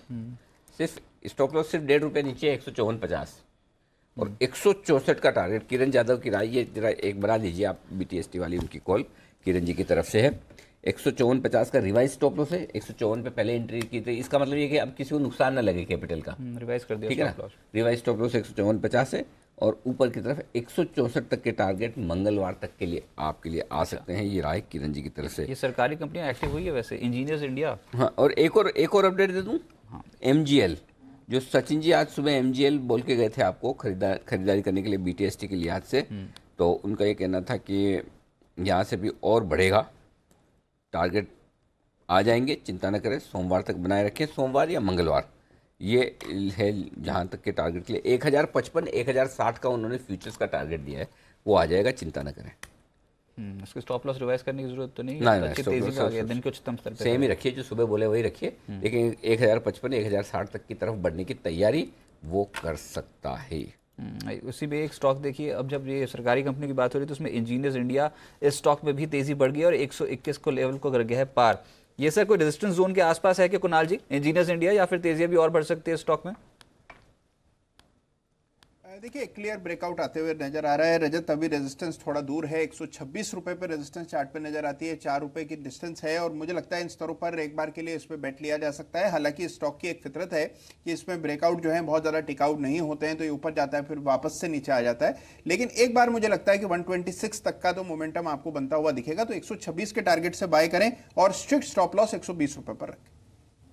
यहाँ पर जो खरीदारी हुई है रिलायंस कैपिटल में हुई है। अगर आप पिछले कुछ 15 मिनट में देखोगे तो इस स्टॉक में निचले स्तरों से एक अच्छा एक्शन देखने को मिल रहा है। एक बार ये लोअर लेवल से खरीदारी है और साथ साथ रिलायंस इंफ्रा इस स्टॉक में भी खरीदारी देखने को मिल रही है। अच्छा, सरकारी बैंक चलना शुरू हो गए हैं, इसमें सिंडिकेट, कैनरा, ये कुछ ऐसे स्टॉक्स हैं। इलाहाबाद बैंक, छोटे सरकारी बैंक्स जो हैं वहाँ पर एक्शन तेज हो रहा है। तो इसमें से कोई भी stock sir, Canara bank, syndicate या फिर इलाहाबाद बैंक, राकेश जी कोई भी स्टॉक खरीदने की सलाह देंगे अगले हफ्ते के लिए या फिर आज के लिए? देखिए रजत, जिन भी बैंकों के आपने भी नाम लिए पीएसयू बैंकों में, उसमें कैनरा बैंक मुझे काफ़ी अच्छा लग रहा है और यहाँ पर 277 के स्टॉप लॉस के साथ रजत इसको बाय करना चाहिए। टेक्निकली रजत ये स्टॉक एक मल्टी ईयर ब्रेकआउट की तरफ जा रहा है, नीचे में एक अच्छा बेस बना रहा है। फॉर द टाइमिंग तो 277 का स्टॉप लॉस लगा के रजत होल्ड करना चाहिए और देखना चाहिए स्टॉक 300 के ऊपर निकलता है कि नहीं निकलता है। जैसे ही यह स्टॉक 300 के ऊपर निकलेगा एक मल्टी ईयर ब्रेकआउट होगा और तब 335 340 के भाव देखने को मिलेंगे। इन स्तरों पर 277 का स्टॉप लॉस लगा के होल्ड करें। ओके, तो ये है सरकारी बैंक का एक्शन में दिख रहा है। लेकिन इस बीच आपको एक स्टॉक के बारे में बताएंगे पूरी डिटेल में कि वहाँ तेजी क्यों, और वो है पीसी ज्वेलर्स। जबरदस्त भाग रहा है ये स्टॉक, दौड़ लगा रहा है, टॉप गेनर के तौर पे वायदा कर रहा है 16%। माय गॉड, क्या हो गया इसको? 30% एक हफ्ते में। आपको वो दिन याद है वो जो टाइटन ने गाइडेंस दे दी थी अपनी 20% FY20 के लिए? हाँ, इस साल उन्होंने जो दिया एक, तो टाइटन तो भागा नहीं, ये भाग गया। टाइटन नहीं भागा। हाँ, टाइटन में तो हम बोल रहे थे ना ये चलेगा नहीं, जब तक वो राकेश जिनवाला जी की बातें चल रही थी कि उनको कुछ 3000 करोड़ का ब्लॉक बेचना है क्योंकि वो दान धर्म में पैसा खर्च करना चाहते हैं।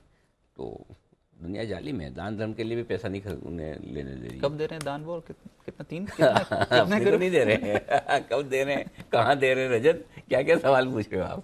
नहीं, मतलब अगर कुछ ऐसा है तो नहीं, ऐसा समझा जा रहा है कि फिलोंथ्रोपी के लिए उन्हें पैसा चाहिए, लेकिन टाइटन का ब्लॉक हुआ नहीं। तो पीसी ज्वेलर्स से हम बताएंगे, लेकिन उससे पहले एक बेहतरीन ऑप्शन की रणनीति आ रही है आपके लिए, और ये रणनीति बिगुल बजाइए BTST का, और इस BTST के बिगुल के अंतर्गत ये रणनीति विश्वेश जी आपको देंगे।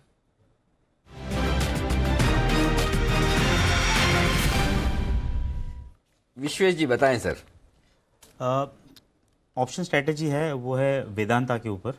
वेदांता मेरे हिसाब से मेटल पैक में थोड़ा सा लीड परफॉर्मर था और काफ़ी टाइम से चला था। उसमें पिछले 4-5 दिनों में प्रॉफिट बुकिंग देखी गई थी। मेरा ऐसा मानना है कि 180 के आसपास मेजर सपोर्ट था और आज के दिन में वहाँ से लो बना के ये रिवर्ट हो रहा है। तो ऑप्शन के लिहाज से एक लो रिस्क स्ट्रैटेजी बनाई जा सकती है। स्ट्रैटेजी का नाम है कॉल रेशियो। तो करना ये होगा आपको कॉल रेशियो। हाँ, कॉल रेशियो पे। तो मतलब आप एक खरीदते हो या 2 बेचते हो या एक खरीद के 3 बेचते हो, तो मल्टीपल ऑफ बाइंग करते हो तो रेशियो में करते हो, that is what is called a call ratio. तो करना ये होगा आपको 190 का कॉल ऑप्शन खरीदना है, जो करीबन ₹2.90 के आसपास मिल रहा है अभी आपको। 190 का कॉल ऑप्शन खरीदना है, ₹2.90 जी।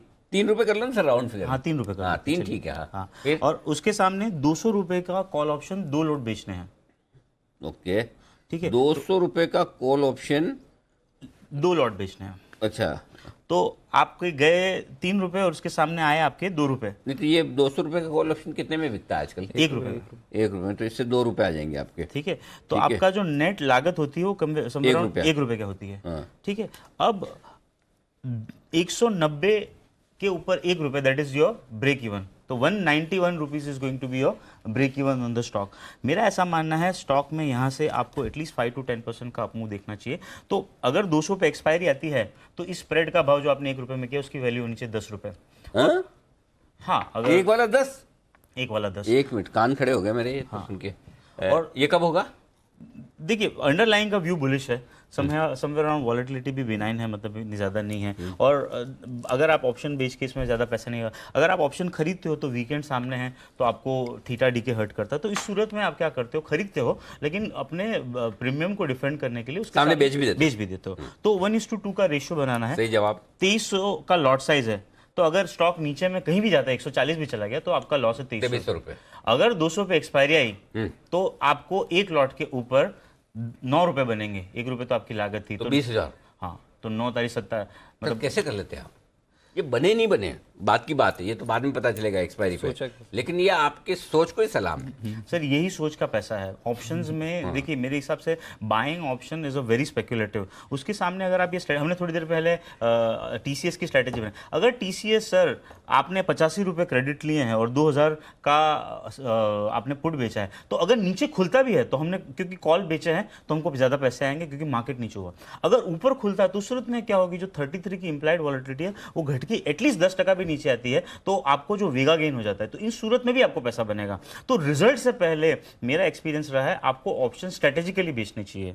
तो उस सूरत में मेरे हिसाब से यहाँ पे वेदांता पे जो 1:2 का कॉल स्प्रेड है मेरे हिसाब से बहुत ही सेफ है और 1 रुपये का रिस्क होता है। हमने पास्ट में येस बैंक पे ऐसे कई सारे स्प्रेड किए थे और मेरा ऐसा मानना है 5 से 8 रुपये तक का ही जा सकता है स्प्रेड, और 209 के ऊपर ही आपका रिस्क होता है, तो यहाँ से आपको 30 रुपये तक का क्वेश्चन है।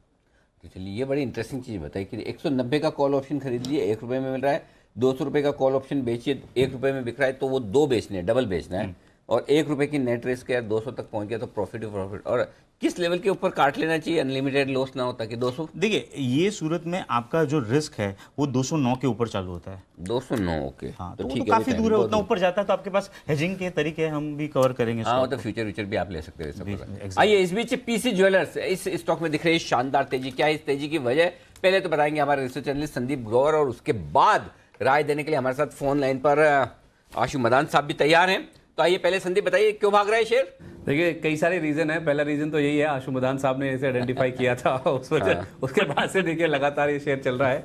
और एक रीजन आपको रजत भी बता रहे थे कि देखिए डेट कोइंसिडेंस हो रहा है कि जिस दिन टाइटन ने अपने बिक्री का गाइडेंस दिया था, शाम को दिया था 4 तारीख को, और 5 तारीख से देखिए शेयर चलना शुरू हुआ है। उनका जो गाइडेंस है वो बहुत मजबूत था, 19 के बिक्री के आंकड़े दिए थे और FY20 के जो गाइडेंस दिया था वो भी मजबूत था, 20% बिक्री ग्रोथ का।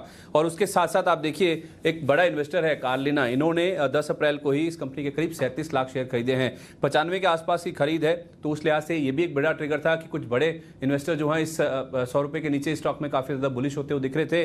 और आपको याद होगा जब इनके Q3 के नंबर्स आए थे उस समय इन्होंने एक अपडेट दिया था कि अपना जो कर्ज है उसे धीरे धीरे कम करना चाहते हैं। करीब 500 करोड़ रुपए की रकम इन्होंने इंडिकेट करी थी कि Q3 और Q4 2 तिमाहियों में ये कम करना चाहते हैं। और इनफैक्ट Q3 के एंड पे इन्होंने जो 300 करोड़ रुपए के आसपास का जो बैंकों का एक्सपोजर है उसे कम कर भी लिया। और ये जो 200 करोड़ रुपए के आसपास की बात है, शायद आपको जब इस बार के नंबर्स आएंगे उसमें कहीं ना कहीं आता हुआ दिखेगा। शेयर वैसे भी बहुत ज्यादा डिस्काउंट पे है, 80% अपने ऑल टाइम हाई से नीचे है, करीब 600 रुपए के आसपास का हाई इसने बनाया था, 112-115 के आसपास अवेलेबल है। तो ये कहीं ना कहीं लूज स्टॉक मार्केट में ये भी चल रही है, कहीं बायबैक ना आ जाए इसका फिर से। पिछले साल हालांकि इन्होंने रद्द किया था, उसी वजह से स्टॉक गिरा था, लेकिन वैल्यूएशन वाइज देखा जाए तो टाइटन जिसके नंबर्स के बाद चला है उसी के मुकाबले अगर आप देखें जो कि सेक्टर लीडर है तो जो वैल्यूएशन है बहुत अट्रैक्टिव आपको नजर आएंगे।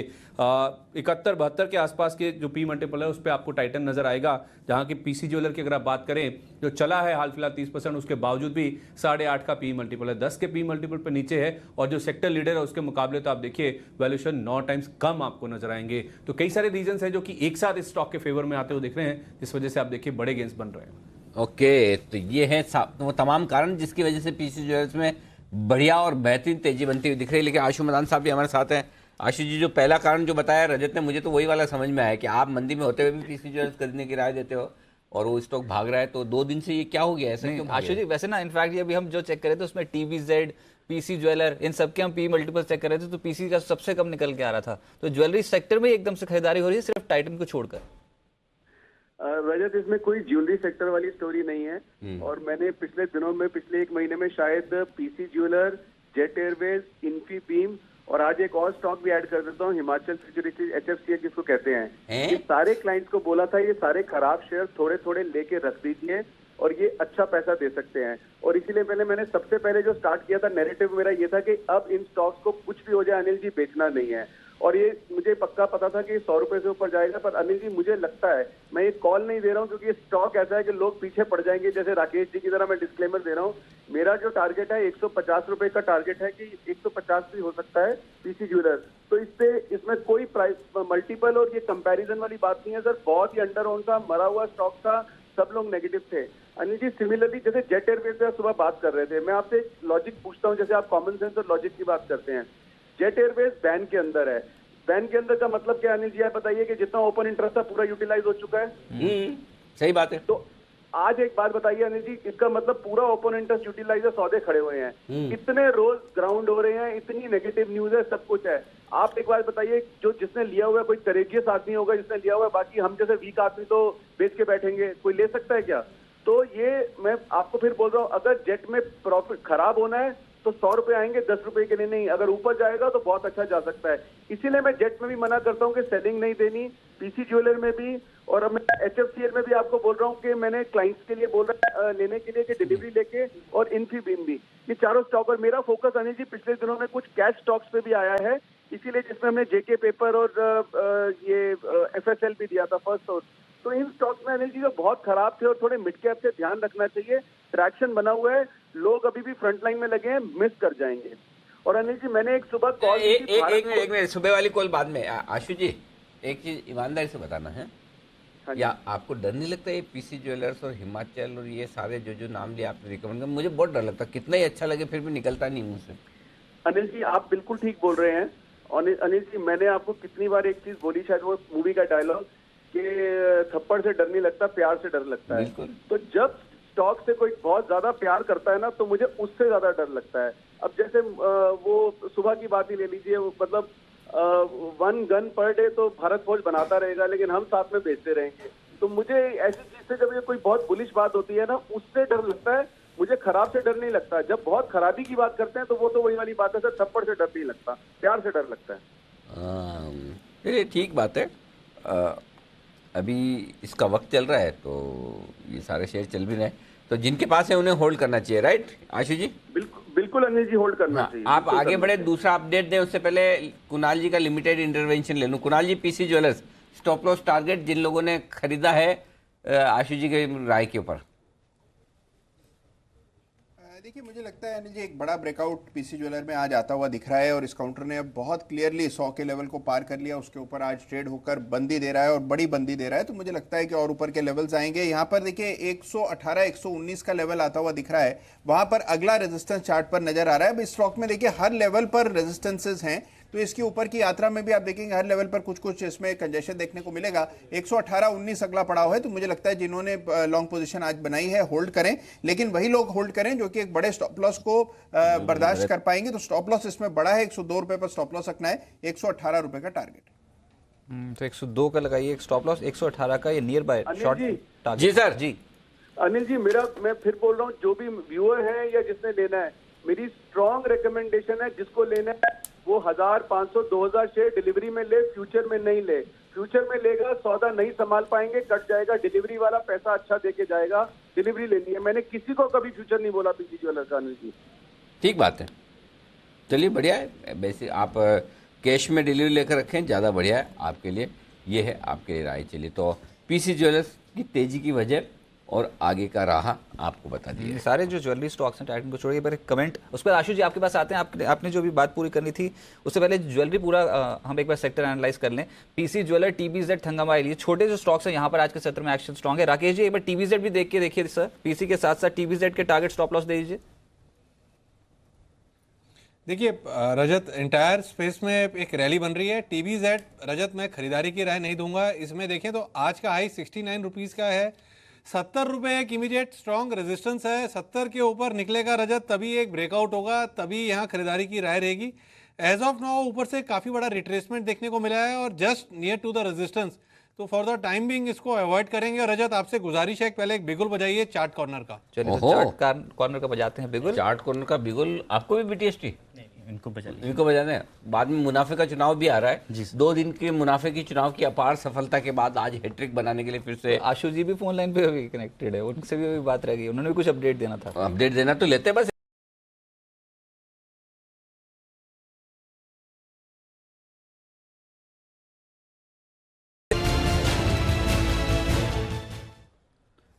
बताइए सर। देखिए अनिल जी, हमारा बाय कॉल है फार्मा स्पेस से डीवीज लैब पर एक बढ़िया कंसल्टेशन, पूरे महीने का 1.5 महीने का कंसल्टेशन है, उससे स्टॉक निकल रहा है और एक बड़ी तेजी देखने को मिल सकती है। और अनिल जी, जिस तरीके से कल बसीन जी बोल रहे थे कि रुपए के बेनिफिट को खेलना है, यूए डॉलर रुपए के बेनिफिट को खेलना है, तो सबसे बढ़िया फार्मा है। तो उसमें अनिल जी ये कंपनी तो एपीआई में लीडर है, इंटरनेशनल एक्सपोजर है, एक्सपोर्ट में है। मुझे लगता है एक बड़ा उछाल डीवीज लैब में देखने को मिलेगा। यहाँ पर खरीदारी की राय है। ओवर टू कुणाल जी। देखिए यहाँ पर अनिल जी एक पैटर्न बना है जिसको असेंडिंग ट्रायंगल पैटर्न कहते हैं। ब्रेकआउट अभी अभी चार्ट्स पर आता हुआ नजर आ रहा है और जिस तरह का स्ट्रक्चर है यहाँ पर एक बहुत टाइट स्टॉप लॉस रखना है, यानी कि 1722 रुपए पर 1% से भी कम नीचे एक स्टॉप लॉस रखें। ऊपर 1760 रुपए पहला टारगेट और 1780 दूसरा टारगेट होगा। तो डीवीज लैब इन स्तरों पर बाय की राय। ओके, डीवीज लैब में खरीदारी करें, यह है राय आपके लिए तेजी करने की। 1740 के आसपास चल रहा है फ्यूचर, यहाँ पर एंट्री आप कर सकते हैं। और मुनाफे का चुनाव डिम्पी लेके आए। उससे पहले आशु सर कुछ अपडेट देना चाहते हैं? अनिल जी, मेरा अपडेट नहीं, आपसे एक क्वेश्चन है। मेरे से? आप बैन से बेनिफिट या नेगेटिव बेनिफिट उसके मास्टर हैं। आज चांसेस है 99% पीसी ज्वेलर बैन से बाहर आ जाएगा, तो अच्छा। इसका इम्पैक्ट क्या आना चाहिए? बैन से बाहर आ गया तो?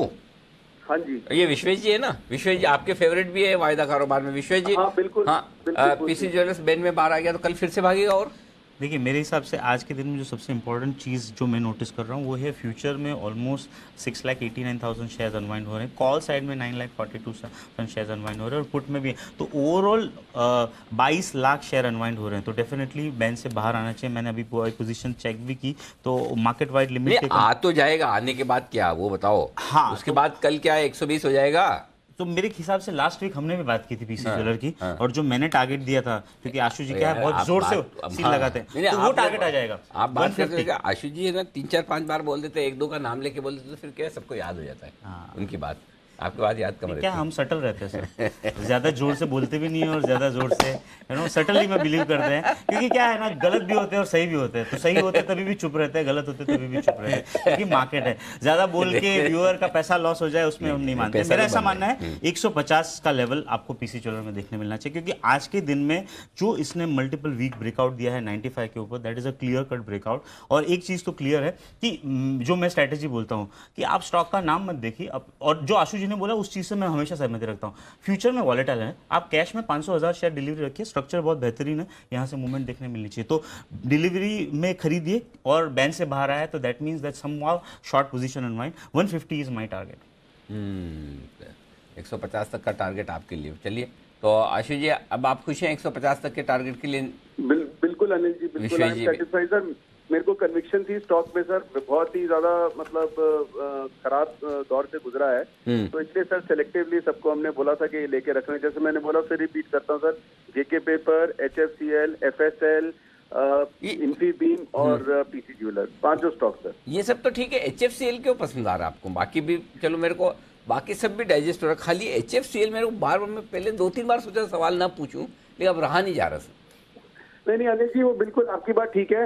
अनिल जी, कुछ स्टॉक्स ऐसे हैं जैसे ना वो ऐसे मिड कैप के अंदर है, whether you love them hate them, you can't avoid them. अब सर GMR है सर, मैं आपको GMR का एक बहुत बढ़िया एग्जांपल देता हूँ सर। ना मैं 14 में इसको बेचता हूँ, ना मैं 20 पे लेता हूँ। 16 रुपए पे सर मैंने सबको कह रखा है कि सरकार कोई भी आए, 30 से 40 एयरपोर्ट आइडेंटिफाइड हैं जो हिंदुस्तान में बनने हैं। अनिल जी, वो मैंने और आपने नहीं बनाने, भेल ने भी नहीं बनाने, LNT ने नहीं बनाने, वो GMR ही बनाएगा सर। तो 16 रुपए के आसपास मैं सबको बोलता हूँ कि चुपचाप GMR रिस्की स्टॉक है, लेके रख दीजिए। ना वो नीचे जाने पे पैनिक करिए, ना ऊपर बढ़ेगा, मतलब ऊपर बढ़ने पे भी उछल के नहीं लेना। तो ये 4-5 स्टॉक है अनिल जी, उस कैटेगरी में है कि मुझे लगता है कि यहाँ से ना 10-15-20% रिटर्न डिलीवरी वाले को दे जाएंगे। तो एग्जैक्टली उसी लीग में HFCL है सर। सारी नेगेटिविटी है जो आपने भी कहा, फिर भी उसमें 22, 23, 19, 20, 22, 23 में रहता है। तो मुझे लगता है जब भी मिड कैप चलते हैं तो ये 30 से 35 रुपए हो जाता है। तो इसमें 15-20 रुपए का रिटर्न आना कोई बहुत बड़ी बात नहीं है। बात तो सही है। तो चलिए, ये है स्टॉक जिन पर राय है। आशु जी बहुत बहुत शुक्रिया आपका वक्त निकालने के लिए। और इस बीच BTS डबल टी का बिगुल है, और ये डबल टी का बिगुल है विश्वेश जी के लिए। बताइए विश्वेश जी, क्या खरीदेंगे आप? देखिए स्टॉक का नाम है अशोक लेलैंड और सिंगल मोस्ट रीजन है कि ये वीक का जो क्लोज है वो लास्ट 4 वीक के पूरे प्राइसेस को एंगल्फ करके जा रहा है और इट इज एंगल्फ मतलब पूरा का पूरा खा रहा है, हावी खा होता गया। है। आशु जी जैसे कुणाल जी पे हावी हो जाते हैं ना, उस तरह से हाँ वो- बस अब समझ में आ गया। आप समझ में आ गया? हाँ, नहीं कुणाल जी पे नहीं, सब पे। हाँ बताइए। तो 95 90 96 के लेवल के ऊपर जा रहा है। जो मेरा मानना है वो है कि अगले वीक में आपको ये स्टॉक 107 की ओर जाते मिलेगा। तो अगर मंडे की टारगेट की बात करें तो 104 तक 101 से 104 तक के टारगेट रखने होंगे और छोटा सा स्टॉप लॉस रखना होगा 94 का। तो 96.20 चल रहा है फ्यूचर, 94 के स्टॉप लॉस से खरीदना होगा। पहला टारगेट 101, दूसरा टारगेट 104। और ये स्टॉक दिन के हाई पॉइंट पर क्यों ट्रेड कर रहा है? अगर इस सवाल का जवाब आपको चाहिए तो आप सुबह सुबह अगर जुड़ जाते हैं हमारे साथ 8 बजे से तो आपको पता चल जाता है, क्योंकि आज संजीव बसिन साहब ने अपना pick of the day Ashok Leyland ही दिया है।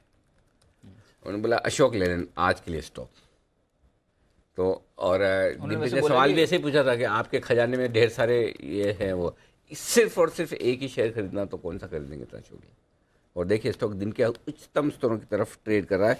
101 और 104 ये दो हैं टारगेट विश्वेश जी की तरफ से। 94 94 रुपये का स्टॉक लॉस।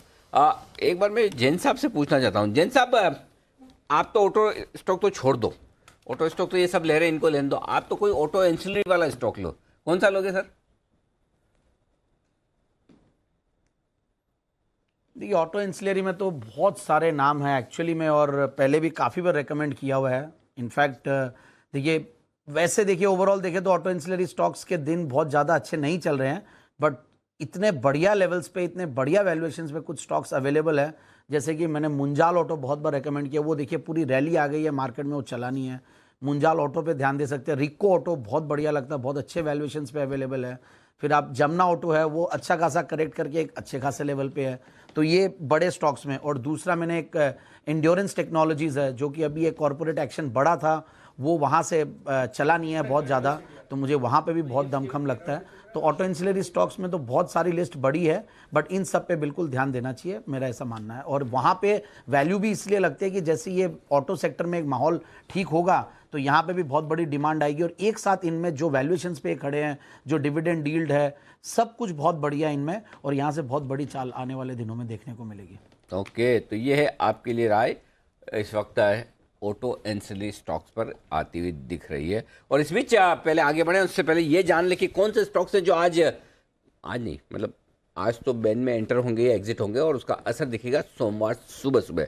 देवांशी हमारे साथ बताने के लिए बैन से बेनिफिट।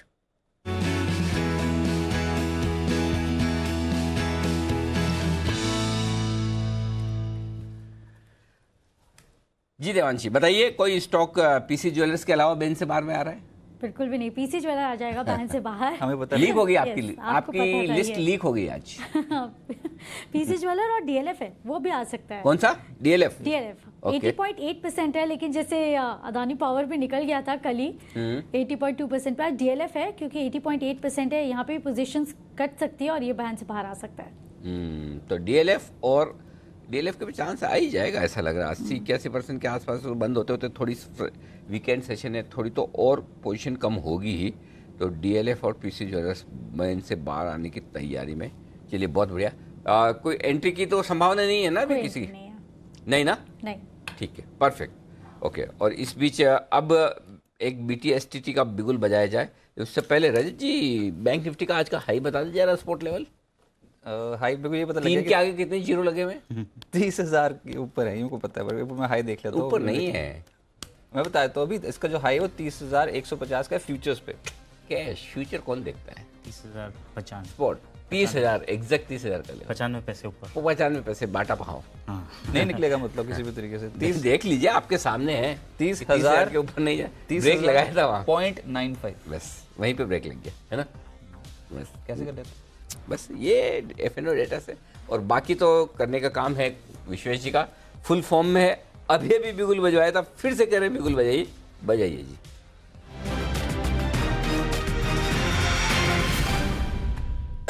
विश्वेश जी इतना जल्दी बार बार बिगुल बजवा रहे हैं हम, तो जरूर कुछ ना कुछ बहुत दमदार पिछली वाले से भी बढ़िया बढ़िया कॉल आई होगी। हाँ मतलब ऑब्जर्वेशन थोड़ा अच्छा है। स्टॉक का नाम है अपोलो हॉस्पिटल।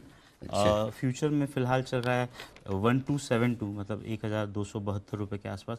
देखिए सबसे इंपॉर्टेंट चीज़ ये है कि ये लास्ट 4-5 दिन में एक कंसोलिडेशन हुआ है और लोअर लेवल से कंटिन्यूसली बाइंग आती है। तो मेरा ऐसा मानना है कि अगर स्टॉक में 1280 का लेवल निकल गया तो ऊपर में फिर 1340-1350 तक के लेवल मिलने चाहिए। तो वो लिहाज से अगर आप बाइंग करते हो तो छोटा सा स्टॉप लॉस होगा 1255 का, 1255 के स्टॉप लॉस से बाई करें। पहला टारगेट होगा वो होगा 1310 और दूसरा जो टारगेट होगा वो 1340। मेरा ऐसा मानना है जिस हिसाब से स्टॉक का कंसोलिडेशन था और जिस हिसाब से ब्रेकआउट हो रहा है 1280 के ऊपर पोजीशन और ऐड करनी चाहिए। तो अपोलो हॉस्पिटल में BTST करिए। ये सारे फ्यूचर्स के लेवल बोल रहे हैं। 1280 के बाद इंतजार नहीं करना ना, आपको पूछना नहीं है और मुझे पूछने की जरूरत नहीं है। पक्का पक्का भले अभी आ जाए, भले सोमवार सुबह आए।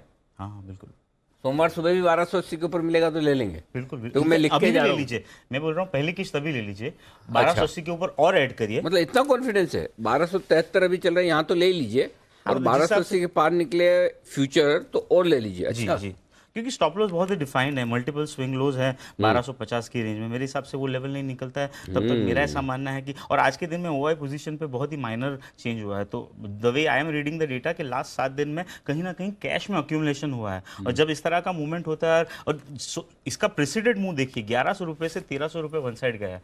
तो मेरा ऐसा मानना है वो जो बायर था वही स्टॉक को अक्यूमुलेट कर रहा है लोअर लेवल पे। तो कहीं ना कहीं ये ब्रेकआउट है वो सस्टेन हो तो उस सूरत में आपको काफी ऊपर के लेवल देखने। सिग्नेचर ऑफ बायर क्या है? सिग्नेचर को बायर अगर मैं देखूं तो जो 1100 रुपये से 1300 रुपये तक का बाइंग हुआ था वो buyer is very active at 1250 level also. तो मेरा ऐसा मानना है 1250 पे ही इज बाइंग हिमसेल्फ पोजीशन। तो जब तक 1250 क्लोजिंग बेसिस डिफाइन है तब तक मेरा ऐसा मानना है ऊपर में 1300-1350 तक के लेवल देखने को चाहिए। ओके राइट, तो यहाँ पर 1310, 1340 ये दो टारगेट्स हैं फ्यूचर्स पे और 1255 ये एक स्टॉप लॉस लगाकर आप अपोलो हॉस्पिटल्स का फ्यूचर्स ऐड कर सकते हैं, खरीद सकते हैं। एनसीसी में खरीदारी एकदम से हुई है। राकेश जी देख के बताएं, ये एनसीसी 107.40 स्पॉट का लेवल मेरे पास इस समय आ रहा है और ये देखिए दिन के उच्चतम स्तर पे पहुंच गया। नेक्स्ट टारगेट एनसीसी का देखिए रजत, काफ़ी स्ट्रॉन्ग टेक्निकल रुझान है इसमें। एक बड़ा करेक्शन देखने को मिला था 114, 115 से। तो रजत स्पॉट में 107.50 के अराउंड चल रहा है और मुझे लगता है स्टॉक एटलीस्ट शॉर्ट टर्म में 112, 113 के भाव दिखाएगा।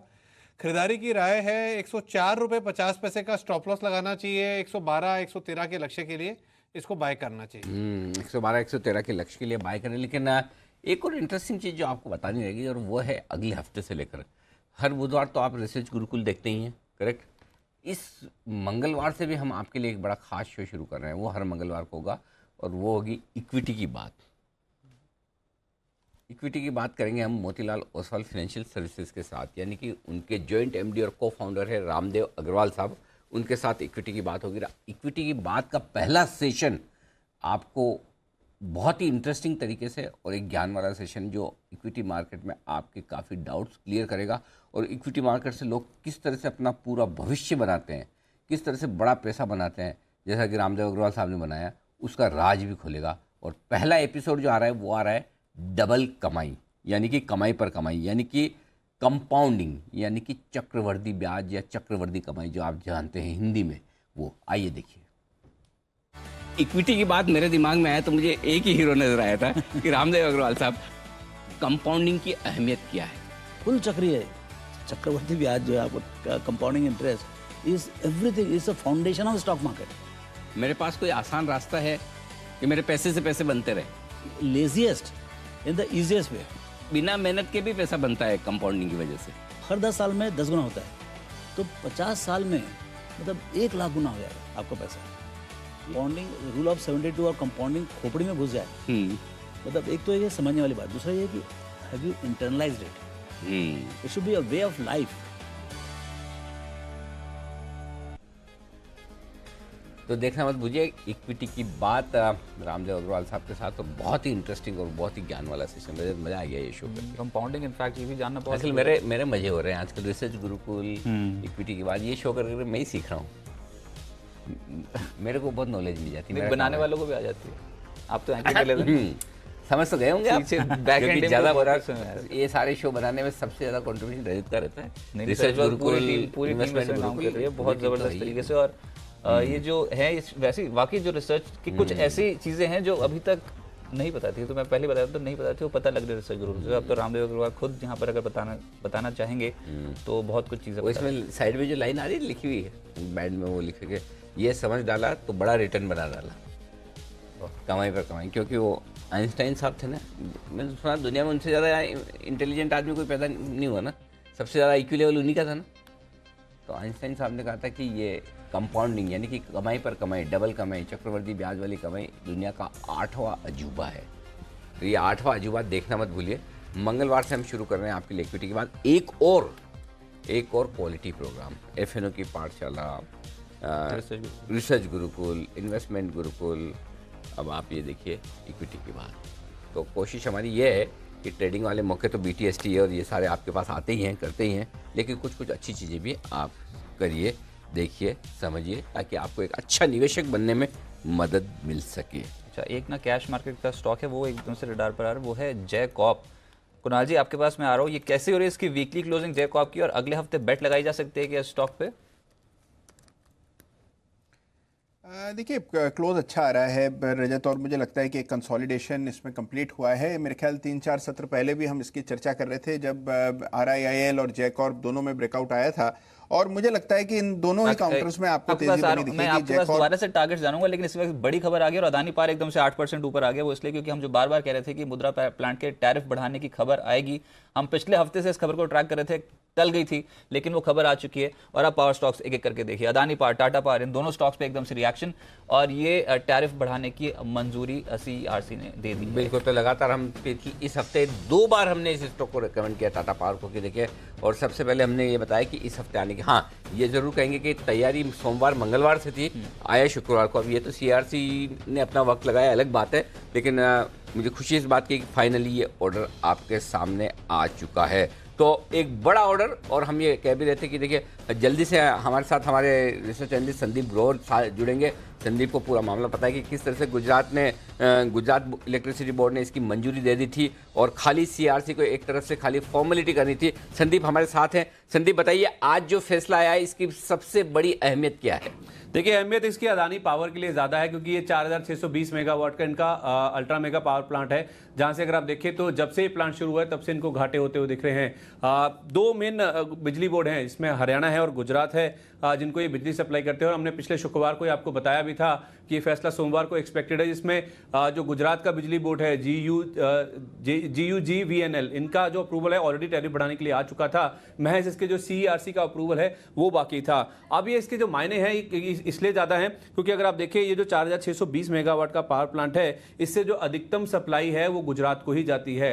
4620 में से 3000 मेगावाट की जो सप्लाई है वो गुजरात को ही जाती है, यानी कि इस प्लांट से जो 65% इनकी बिजली बनती है वो गुजरात को ही जाती है। तो 65% प्रोजेक्ट के लिए जो दरें हैं वो बढ़ के इनको मिलती हुई दिखेंगी, यानी कि जो इनको घाटे हो रहे थे मुंद्रा पावर प्लांट से, वो अब कहीं ना कहीं कवर होते हुए दिखेंगे। आपको बता दें, मार्च 2018 तक जब से प्लांट शुरू हुआ, वहां से लेकर मार्च 2018 तक करीब 9750 करोड़ रुपए का घाटा इस कंपनी को हुआ, और लंबे समय से अगर आप देखिए ये मामला कोर्ट में चलता हुआ दिख रहा था। तो अदानी पावर के लिए तो ये पॉजिटिव है ही है, उस समय भी हम कह ही रहे थे कि कम से कम 10% के आसपास का मूव इन स्टॉक्स में देखने को मिलेगा। और दूसरा स्टॉक है टाटा पावर का।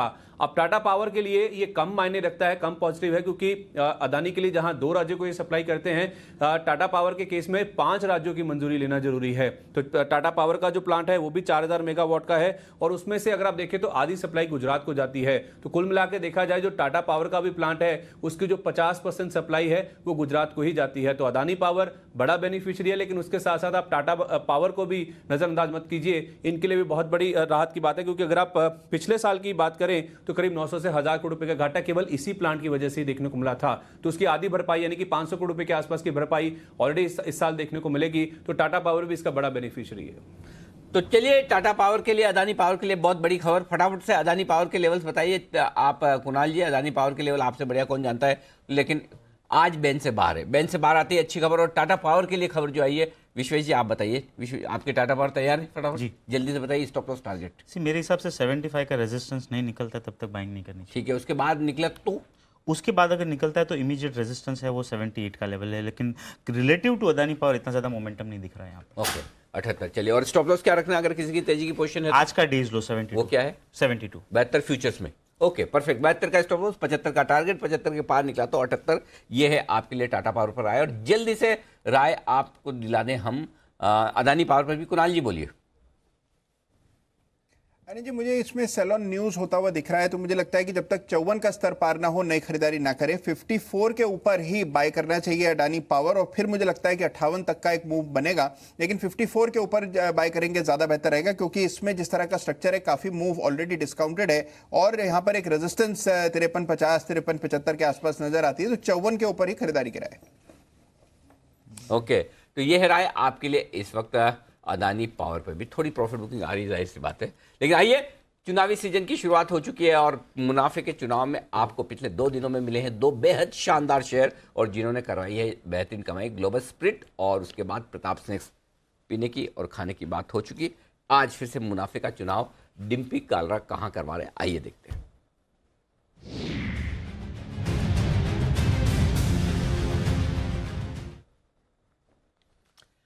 बताएं डिम्पी, कौन सा शेयर आज? सर, खाने पीने की बात अब सुरक्षा की बात है, और सुरक्षा और प्रचार प्रसार की बात है। चुनाव में 2 ही चीज सबसे ज्यादा होती है, एक तो आपको सुरक्षा, जो पुलिस का दायित्व भी है, आपका अपनी जिम्मेवारी भी बनती है, और दूसरा है प्रचार प्रसार, जो कि इस चुनाव में सबसे ज्यादा देखने को मिलता है। उसी से जुड़ी हुई कंपनी है डिक्सन टेक्नोलॉजी। ये दोनों ही इस कोर बिजनेस के अंदर है, सुरक्षा के अंदर भी और प्रचार प्रसार के अंदर। मैं आपको दोनों के रीजन बताता हूं। पहला, प्रचार प्रसार की बात करते हैं। भारत में स्वदेशी और विदेशी जो मोबाइल कंपनियां हैं, वो इनके ये सर्किट बनाती हैं, जो इलेक्ट्रॉनिक सर्किट होता है जिस पे पूरा फोन चलता है, और सिक्योरिटी कैमरा बनाने वाली भी कंपनी है। और ये देश की एक ऐसी कंपनी है जिसका नाम बड़ा प्रचलित हुआ था, मैं उसका नाम आपको भी बताऊंगा। देशी और विदेशी ब्रांड दोनों के लिए सर्किट बनाती है टेलीफोन के, जो कि प्रचार प्रसार के लिए होते हैं। आगे अब मैं आपको कैमरा की नाम और उसकी यूनिट बताता हूं कितनी बनाते हैं। CP+ के नाम से ये कैमरा को बनाते हैं। अगर आप ऐसे याद ना रख पाए तो इसका एक टैगलाइन था, ऊपर वाला सब देख रहा है। वो जब ऐड आती थी, ऊपर वाला सब देख रहा, वो जो कैमरा बनाते थे वो ये कंपनी ज्वाइंट वेंचर के साथ बनाती थी। आदित्य इन्फोटेक नोएडा की कंपनी है, इनके साथ इनका वेंचर है। CP+ उसका नाम था, ऊपर वाला सब देख रहा है। अब कैमरे की यूनिट, पहले 1.5 लाख बनाते थे, अब 5 लाख कैमरा ये बनाते हैं, और इनकी इतनी जड़ी क्षमता, और देश के बड़ी कैमरा बनाने वाली कंपनी है। DVR भी बनाती है। DVR यानी कि डिजिटल वीडियो रिकॉर्डर, जो आप सिम डालते हैं, चिप डालते हैं अपने मोबाइल में, प्रचार प्रसार के लिए जो सामग्रियां आजकल दी जाती हैं, ये उसी को टेक्नोलॉजी को डेवलप करती है। DVRs हैं जो कि अलग अलग रिकॉर्डिंग तरीके हैं। वो ये पहले 1.5 लाख 30,000 बनाते थे, अब ये 1.5 लाख उसकी यूनिट बनाते हैं। एक और चीज जो चुनावों में से पहले थोड़ी सी शुरू हो जाती है, वो LED बल्ब। LED बल्ब बनाने वाली देश की सबसे बड़ी कंपनी है, और एक करीब 1.5 करोड़ LED बल्ब हर महीने बना लेती है। आप समझिए कि अगर साल भर में बना ले तो कम से कम देश की आधी जनता को ये LED बल्ब देने की क्षमता रखती है। तो 3 बड़े रीजन थे, प्रचार प्रसार, कैमरा, सिक्योरिटी के हिसाब से, और दूसरा है बल्ब बनाने वाली। अब इसके जरा कोर चीजों पे आते हैं। FIs और DIs का हिस्सा 30% है, सबसे ज्यादा हिस्सेदारी है। मामूली कर्ज कंपनी के पास है, अगले साल फ्री हो जाएगी। निर्मल बाग कह रहे हैं कि 2990 तक का टारगेट रखें। हर साल बढ़ता हुआ मुनाफा और हर साल बढ़ती हुई आय आपको भी स्क्रीन पर दिख जाएगी। इसका हर साल जो बढ़ता हुआ मुनाफा है वो करीब 42, 47, 60 करोड़ है, और आय जो है 1390 करोड़ से बढ़कर अब डबल हो चुकी है 2800 करोड़। डिक्सन टेक, इस पे आप नजर रखें। ये है आज का शेयर जो अभी डिम्पी ने बताया, मुनाफे के चुनाव में एक अच्छी खरीदारी आज डिक्सन टेक में देखने को मिल रही है। बिल्कुल, लेकिन इस बीच सबसे बड़ा एक्शन जो दिख रहा है वो दिख रहा है जेट एयरवेज में, और जेट एयरवेज में कुछ और बड़ी खबरें आती हुई दिख रही है। हमारे एग्जीक्यूटिव एडिटर स्वाति खंडेलवाल हमारे साथ हैं हमारे स्टूडियो में इस वक्त बताने के लिए। स्वाति, बताइए क्या है अपडेट जेट के पूरे इस मामले को लेकर? रोज़ और हर वक्त चेंजेस वहाँ देखने को मिल रहे हैं। जो डेलिब्रेशंस चल रही हैं अनिल जी, आप जानते हैं, बैंकर्स और प्रोस्पेक्टिव बिडर्स के बीच में।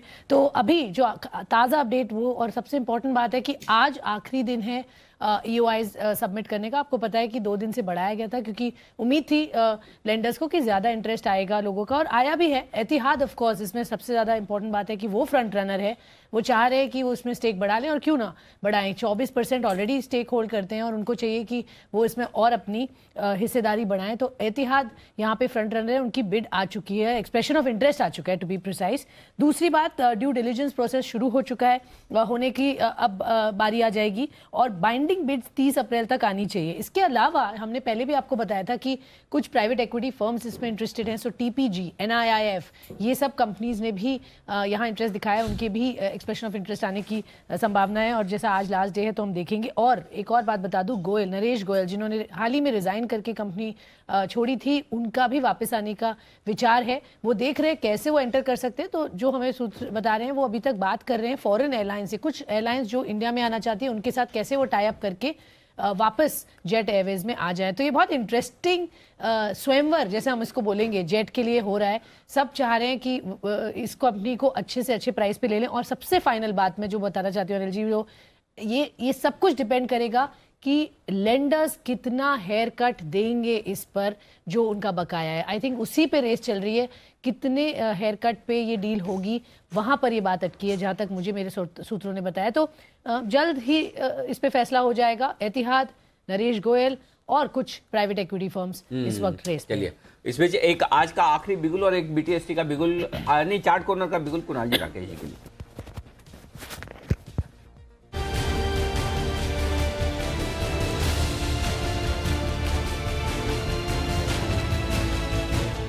बंसल जी बताइए सर।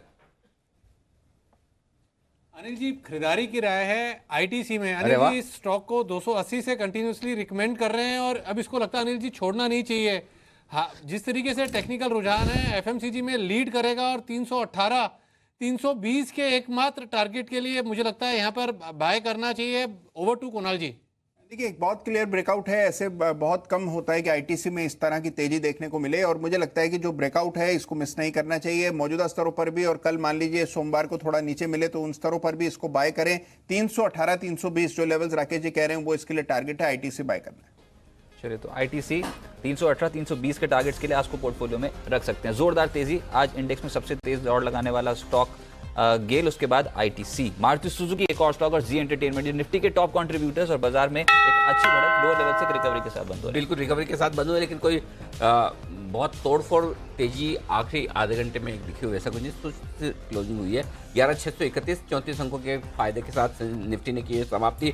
82 अंकों के फायदे के साथ बैंक निफ्टी ने की है समाप्ति। हमने कहा 30,000 के पार नहीं दे जाएगा, एग्जैक्टली 30,000 का हाई बनाया और वहीं से घूम गया आज स्पोर्ट के लेवल पर। और सेंसेक्स ने जरूर सेंचुरी मारी, 125 अंक ऊपर बंद हुआ है। 38,731 के आसपास सेंसेक्स की क्लोजिंग होती है। ये है आपके लिए प्रोविजनल क्लोजिंग। फाइनल क्लोजिंग के लिए थोड़ा सा करें इंतजार, उससे पहले आपको वीकेंड कैसे मनाना वो जरा देख लीजिए। स्मार्ट स्पीकर से रहे सावधान, आपके लिए एलेक्सा कौन यूज करता है? आप करते हैं? नहीं करते फिलहाल तो नहीं। हमारा प्रोड्यूसर विकास वो करता है। तो क्या है इसमें? स्मार्ट स्पीकर्स तो पता है ना। हाँ, एलेक्सा आपके सारे हुक्म मानती है। एक ही है लेडी वॉइस जो राकेश जी अभी भी बाजार बंद हो गया। अच्छा राकेश जी, कुणाल जी मार्केट बंद हो गया, अब हाथ खड़ा मत कीजिए, अभी BTST का बिल्कुल नहीं बजेगा, बिल्कुल गया छुट्टी में। जी हम दोनों एलेक्सा को यूज करते हैं। क्या बात है, यूज करते हैं हम दोनों।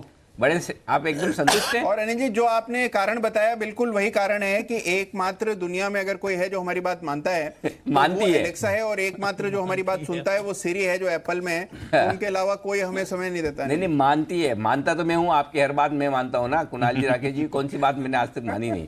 कौन नहीं मानती है? वो सिरी और एलेक्सा, ये दो ही है जो कुणाल जी और राकेश जी की बात मानते। बाकी तो आप सब समझ ही गए होंगे मेरे कहने का मतलब, क्योंकि इन्हें अभी घर भी जाना है थोड़ी देर में। तो स्मार्ट स्पीकर से रहे सावधान, एलेक्सा सिरी कर रहे परेशान। लीक हो रही है आपके अंदर की बात, कैसे मिलेगी इन जासूसों से निजात? आज शाम 6 बजे हम करेंगे इसी पर बातचीत, इसी पर चर्चा। आपकी खबर आपका फायदा में जरूर देखिए। आपके घर में जासूस स्पीकर्स, ये है आज देश की, आज शाम को 6 बजे का शो। और देश की बात ये आपके सामने ले आए। चुनावी जंग में बिगड़ती जुबान, बिगड़े बोल पर वोट कसेगा लगाम। विकास के मुद्दे से भटकते भटकाते नेता अली बजरंग बली से जीतेंगे संग्राम। चुनाव जंग में विकास बनाम बकवास, टाइटल देखिए। विकास, विश्वेश जी देखिए कैसा टाइटल है, विकास बनाम बकवास। नेता लोग बकवास कर रहे हैं, विकास पे बात नहीं कर रहे, है ना। तो इस पर करेंगे हम आज देश की बात। चुनावी जंग विकास बनाम बकवास, देखना मत भूलिएगा। और शाम को 4 बजे भी एक स्पेशल है, वो भी हम आपको बताएंगे कि कर्ज का डंक टूट गए पंख। समझ तो गए होंगे किसके लिए? बिल्कुल। Jet Airways. जी हाँ, जेट एयरवेज इसमें सर बेसिकली हम ये दिखा रहे हैं कि जेट संकट पर जो सबसे ताजा अपडेट है, यात्रियों को क्या परेशानी हो रही है, जिनके रिफंड बाकी है उन्हें कैसे पैसे वापस मिलेंगे, जिन्होंने टिकट ले लिए थे। दिल्ली मुंबई एयरपोर्ट पर ताजा अपडेट यात्रियों के क्या हैं, दोनों जगह हमारे रिपोर्टर हैं, उनसे हम पूरा डिटेल समझेंगे 4 बजे। क्या बात। और साथ ही जो आज आखिरी दिन है बोली लगाने का, उसके ऊपर भी पूरी डिटेल जानकारी तैयार है ठीक 4 बजे। परफेक्ट। तो आज ये देखना मत भूलिएगा, शाम को 4 बजे भी कर्ज के डंक टूट गए पंख।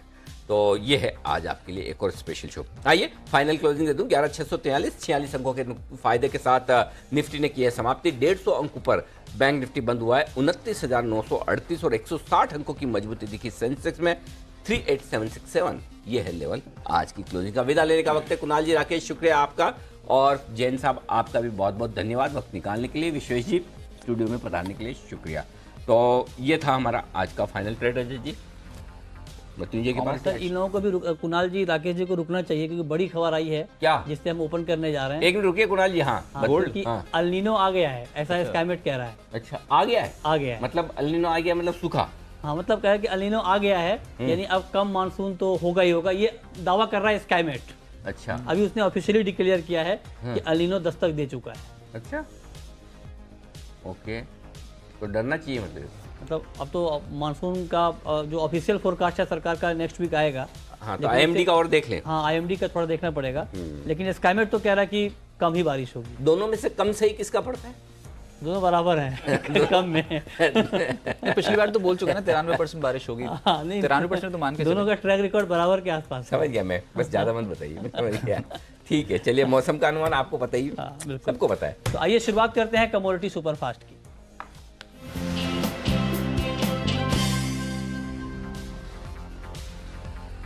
और कमोडिटी सुपरफास्ट पर सबसे पहले इस वक्त की बड़ी खबर की बात करते हैं। खबर यह है कि स्काईमेट ने आधिकारिक तौर पर यह ऐलान कर दिया है कि देश में अल नीनो ने दस्तक दे दी है, यानी जो कमजोर मानसून की आशंका स्काईमेट ने जताई थी उस पर स्काईमेट ने खुद ही मुहर लगाई है और ये कहा है कि इस बार सामान्य के मुकाबले कम बारिश होगी, यानी 93% बारिश होगी। आखिर स्काईमेट को ऐसा क्यों लगता है कि अल नीनो आ गया है और मौसम विभाग को ये नहीं दिखता है? इस पर बातचीत के लिए हमारे साथ फोन लाइन पर हैं स्काईमेट के चीफ साइंटिस्ट जीपी शर्मा। शर्मा जी, स्वागत है आपका जी बिजनेस पर। आप लोगों ने तो इतनी जल्दबाजी में मौसम विभाग का अगला अनुमान, पहला अनुमान नेक्स्ट वीक आने वाला है, उससे पहले आप लोगों ने फोरकास्ट भी दे दिया, अल नीनो भी डिक्लेयर कर दिया। जी मृत्युंजय, जो एक्चुअली जो फोरकास्ट भी दिया था उसमें भी अल नीनो ही बेस था, उसी के कारण ही जो बिलो नॉर्मल रेनफॉल हमने दिया था। ये है कि अभी जो है ये उसका लगभग कंफर्मेशन है। अभी हमने डिक्लेयर किया है कि अल नीनो हो गया है। दरअसल उसके लिए क्राइटेरिया होता है एक, जिसका फुलफिल अभी हो गया है। इसी लगातार 5 महीने वो कंडीशन मेंटेन रहनी चाहिए जो कि पैसिफिक में रही, और उसके बेस पे ही हमने अभी कहा कि एक एल नीनो इवेंट आप गिन सकते हैं। पिछले 5 महीने से सितंबर, अक्टूबर, नवंबर से लेके अभी तक जन, फेब, मार्च में जो एवरेज इंडेक्स है वो थ्रेशोल्ड वैल्यू जो होती है उससे ज्यादा रहा है, जो कि बहुत ही एक नेसेसरी कंडीशन होती है एल नीनो की कंडीशन को पूरा करने के लिए। हम कह सकते हैं कि ये 18-19 वाला जो एपिसोड इवेंट है अभी हम एल नीनो में हैं। जी तो शर्मा जी, तो जो आप लोगों ने 93% बारिश का अनुमान दिया है और अब आप कह रहे हैं कि अल नीनो आ चुका है, तो क्या इसमें कुछ और कमी करेंगे? यानी आपको लगता है कि इससे भी कम बारिश हो सकती है?